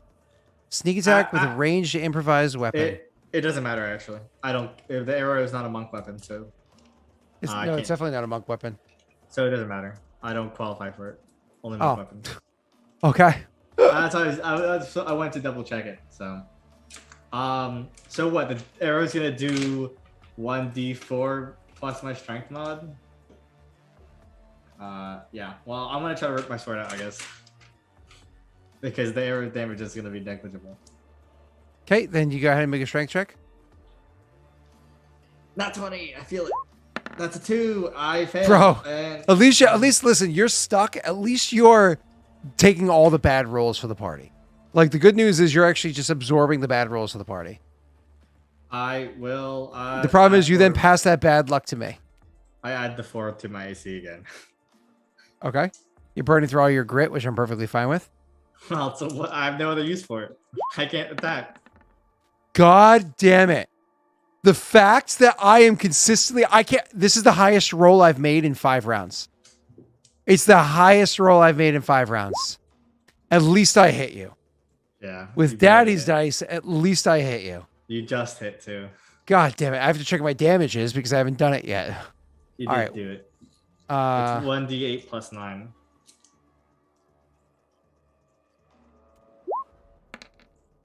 so it's Plus 12 last points time. of damage. And you are automatically grappled, but for me to force you inside of me, I have to make an actual CMB, which is a plus 16 against yours. So this is the opportunity to roll decent, guy. Roll decent, guy. You Oh, rolled wait, the wrong I rolled dice. the wrong die. Well, at least I got my 1 out of the way. That's unlucky. Well, Woo! there's nothing I can do with that. Get deep inside of me. I love you inside of me. All right. It's a stone door, Messi. It's not a wooden box. So again, let me re-describe this. This is the silhouette of Mother Gerda that is carved into a stone door, right? So it's literally a stone door, and then as you reach out with like caressing or whatever, teeth grew out around the silhouette of the body or whatever of this naked pregnant woman, and just start like reaching at you, and your hand is stuck. You try to stab it, your sword is stuck. Your allies come over and they're trying to aid you as you're trying to pull yourself or your sword or something free, but instead all you're able to do is just like, you're like, fuck it. You plant one foot in the door and you use that as like a pivot point with your hand to constantly move and dodge and try to avoid all the attacks, which you have successfully done. But then Varix, who's there, and I think he just pulled his sword free, right?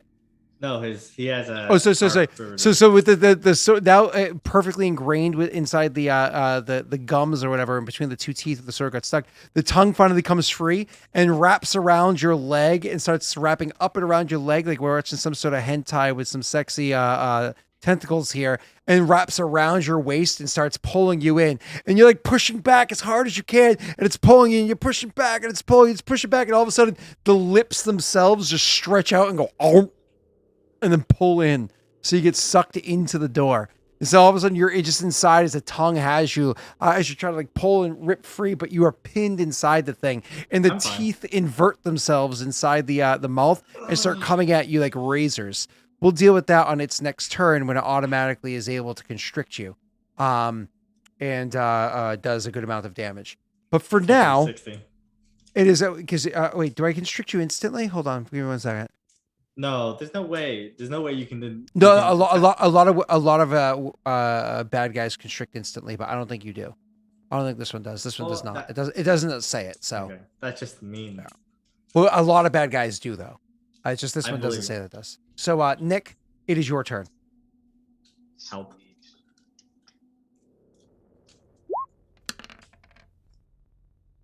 So 5 fire damage.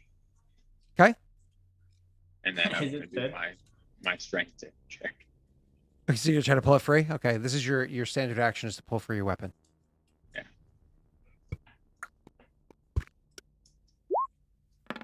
I have DMs. That is not high. Oh, apparently you just DM'd me in the past like 10 minutes. That's funny. Yeah, sorry, sir. So you like get your hands gripped on your Nodochi, and you're trying to pull it. Is it Naginata or Nodochi? Naginata. Your Naginata, and you're trying to rip it free, but unfortunately, it is stuck. Like the stone of this door is like moving and gripping around and getting a proper grip on the actual blade itself. Verix still has his pike in his hands, and he's going to make his 2 attack rolls. Attack roll number. So hold on. First thing I'm going to do, I'm going to tick down his rage, because that's what you do. You tick down rage when you have a character with rage. Throwing shade. Verix, where's the rage? Excuse me. There it is. You heard me. Are you back? Can you make the attack roll? Yeah. What am I doing? You're attacking with your pike. Your because your sword was stuck, so we just said fuck the sword. And you're attacking with the Bardiche masterwork. Oh, okay. Yep.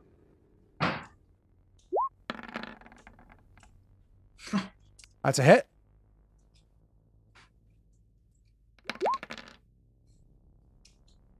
$30 is a lot of damage. Go ahead and roll again. Reflex. You gotta roll Or reflex save. Yep. Yeah. Roll high, Jake. Where's reflex? There. You need 12. Well, that's not a 12.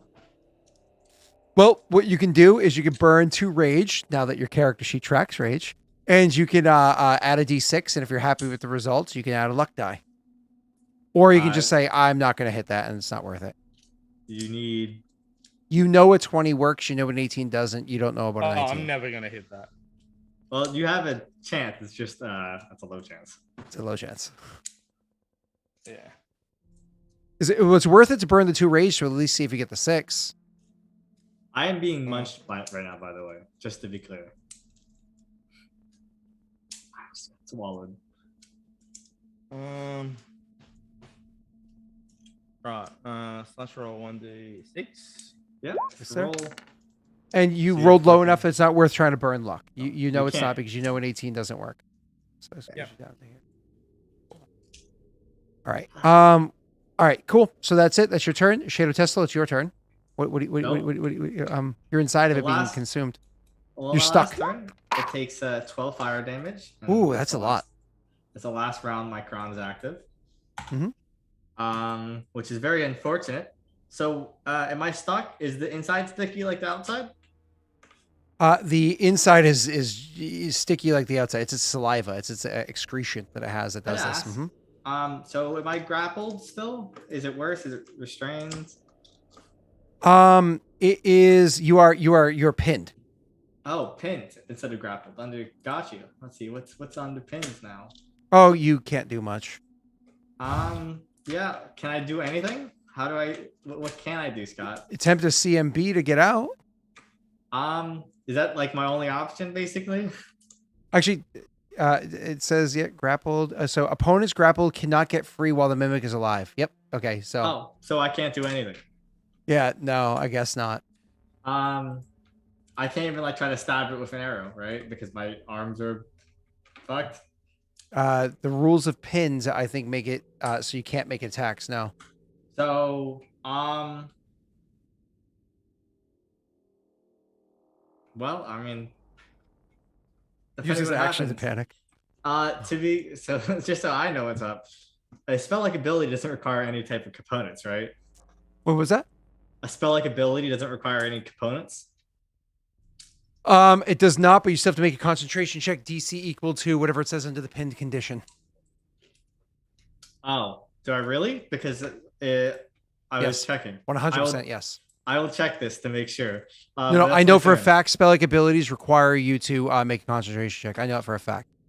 No doubt in my mind. Saying it doesn't require any focus. Dude, if you were in an earthquake, you'd have to make a concentration check. If you're riding a horse, you have to make a concentration check. Getting consumed and swallowed whole, absolutely you do. Yes. What's the check, DC? It's underpinned.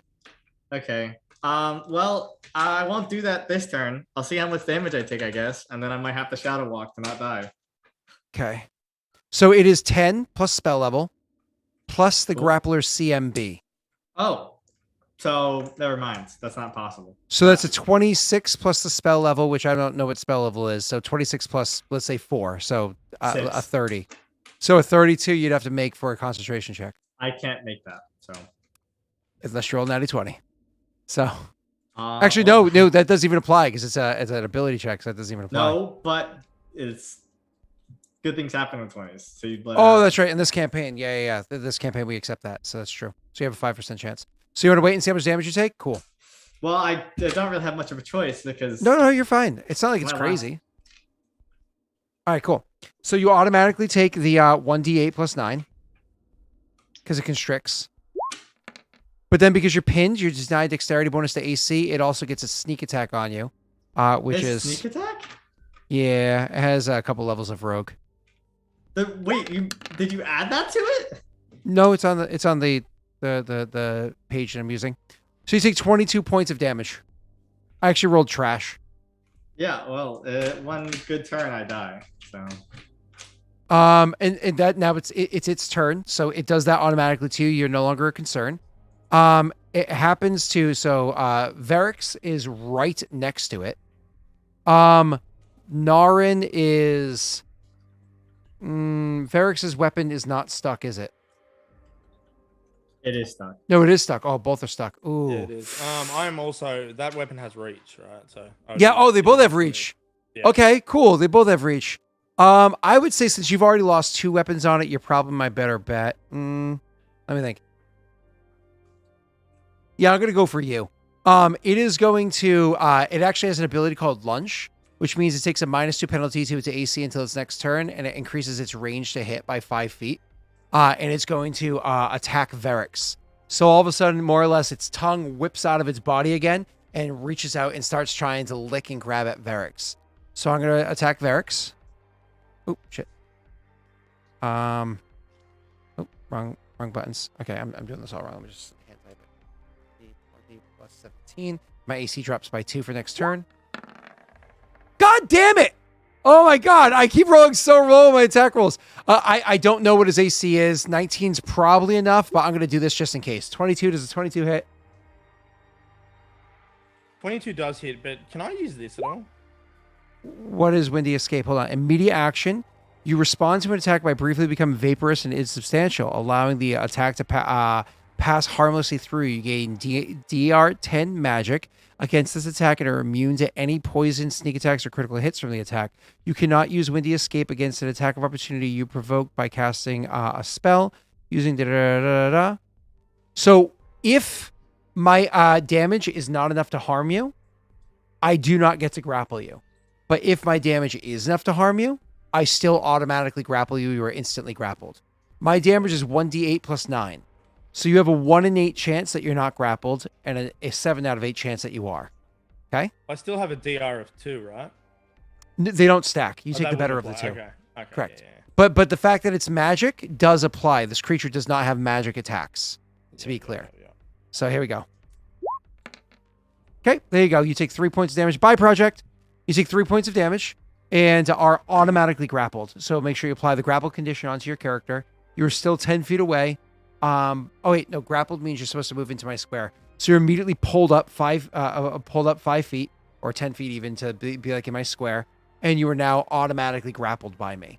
It is now Narin's turn. Narin, you gonna go ahead and roll your d6? Yep. Okay. And then Narin, you want to go ahead and what are you doing with your turn? You were just gonna say fucking get another weapon? You're gonna keep trying to pull with that Naginata? I don't really have another weapon. I didn't say I picked Dog up my slicer. dog slicer, and no, that's on the floor somewhere.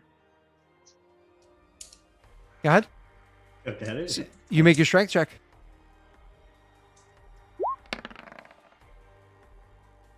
Uh, 18's pretty solid. Do you want to modify that at all?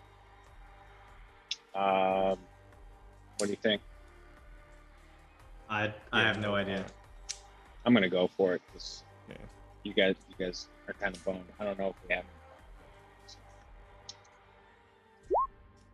Oh, I honestly thought you guys had luck, but you don't. I'm just looking in the past.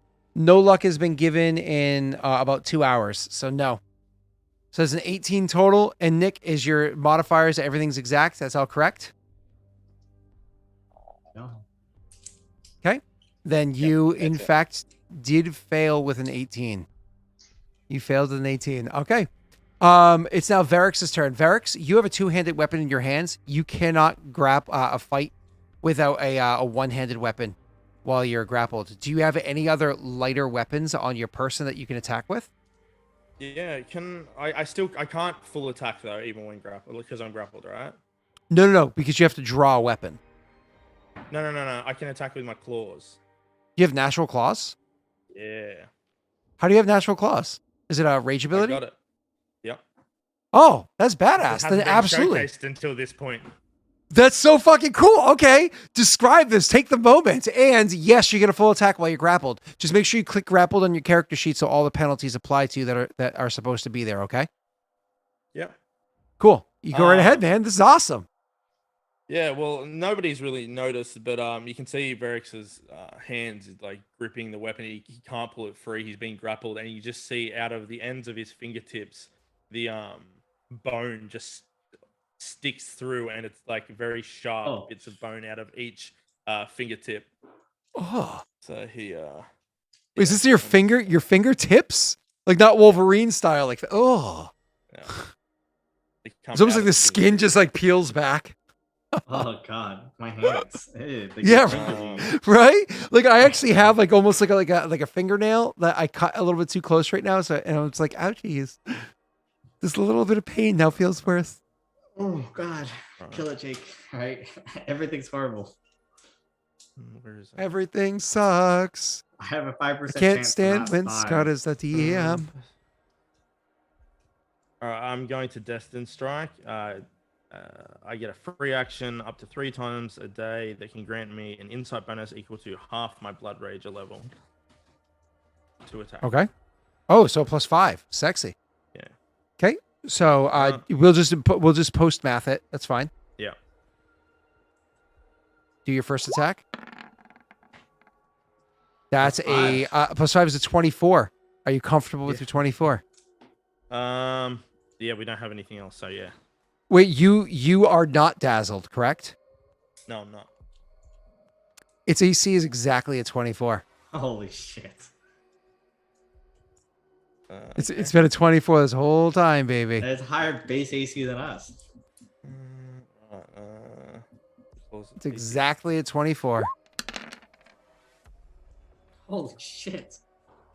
Varrix, Yes.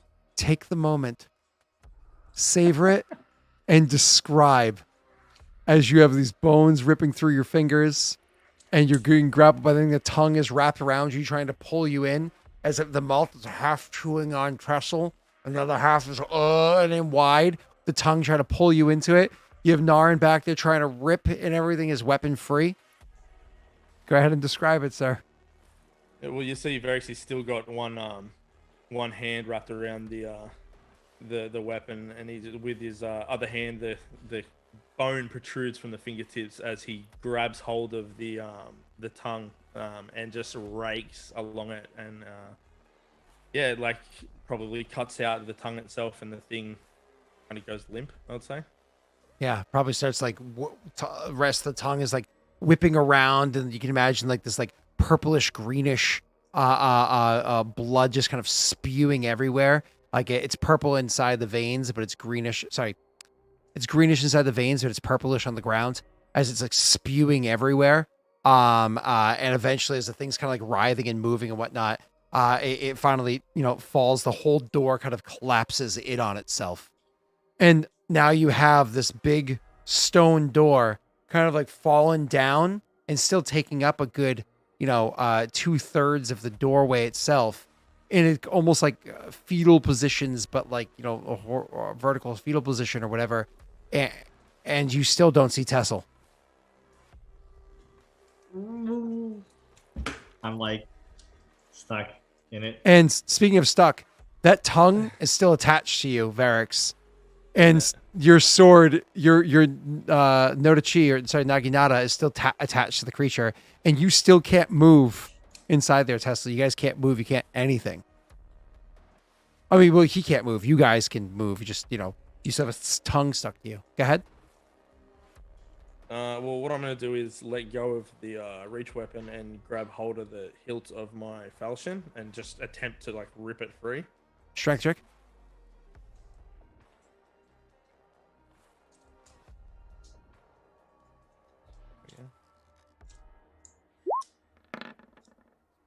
And still can't get it free. I mean, Are you still pulling as well, Naren? Yes. Go ahead. You can do I make get a yours. roll too, I guess, right?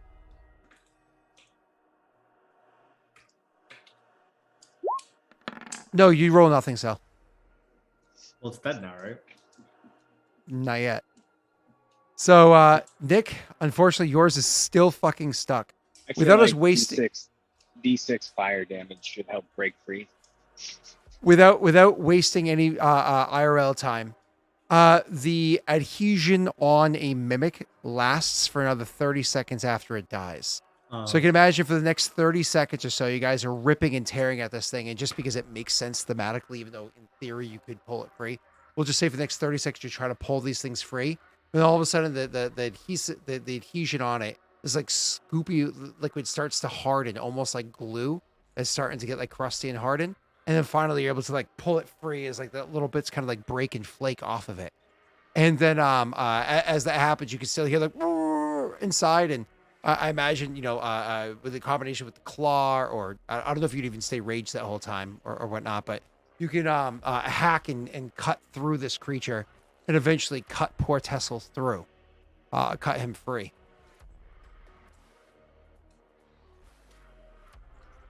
I mean, you guys are got a little fucked up for that one. Yeah. I got fucked up again, as always. I always seem to get fucked up every combat. Well, you're the one that ran up to the door, so somebody else could have gone to the door.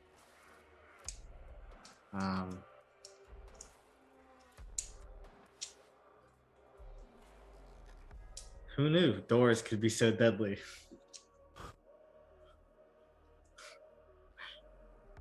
Not one of your best, Tessel. But it's good to see you. Oh? Yeah, I'm fine. What is I heard- this thing? We could ask Lenny.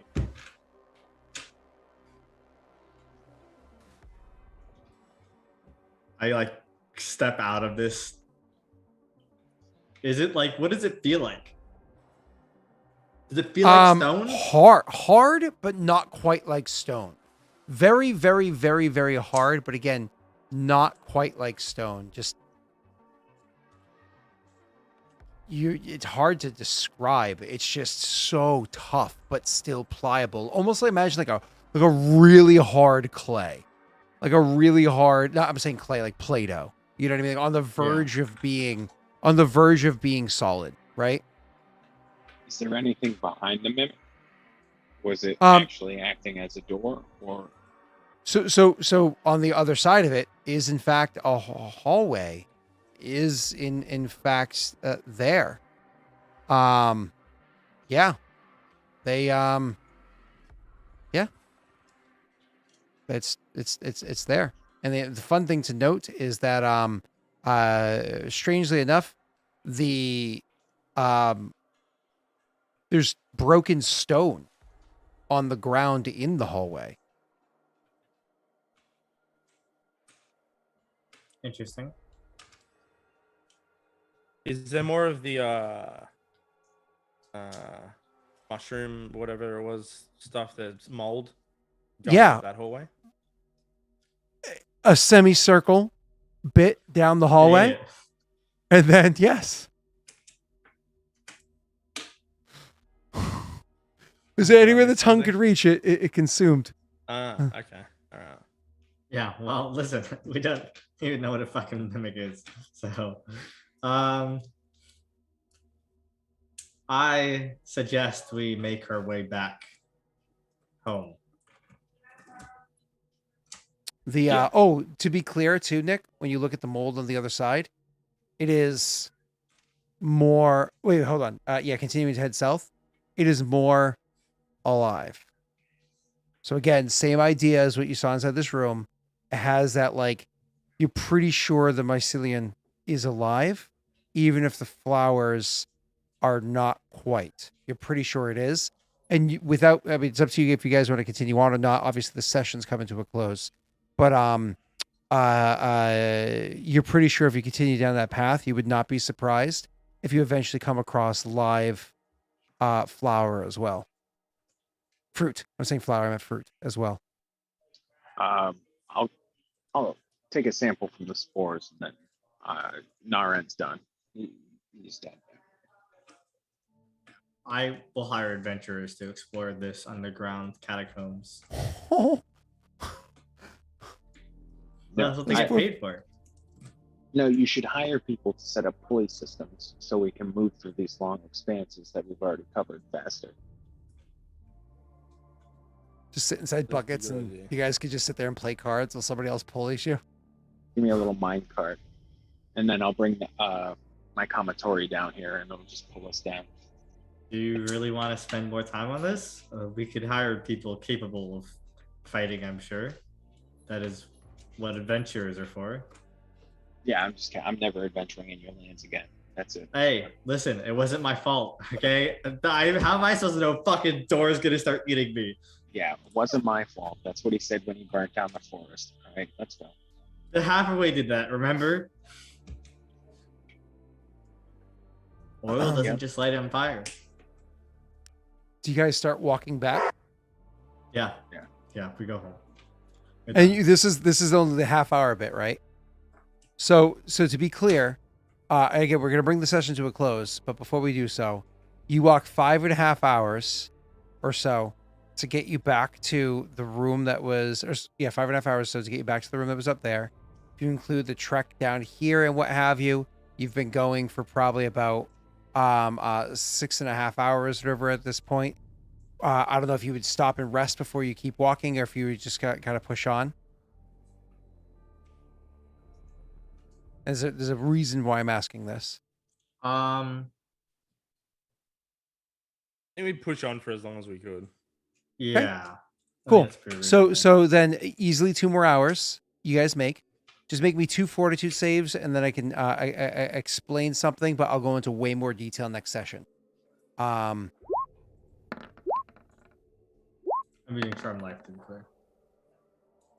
So Naren is automatically fatigue for the first fortitude save, but I imagine he just pushes on anyways. Or is that the second fortitude save, Naren? Oh, it's fortitude then. And success. Okay, cool. So your fatigue, of course, but you pushed on anyways for a little bit, and then you came to a close. Okay, cool. Awesome. So then you guys will stop here. So the thing I'm going to get to is now that you're going back the other direction, I had explicitly described last session before, whatever it was, that the stairs are very, very nicely carved. Even at like the kick part of the stair, like so not the step that you step on, but the actual kick plate. That's the step that your toes hit as you're going up them, right? Or your heel brushes as you're walking down them. Has designs to it, has carves to it, curvature to it.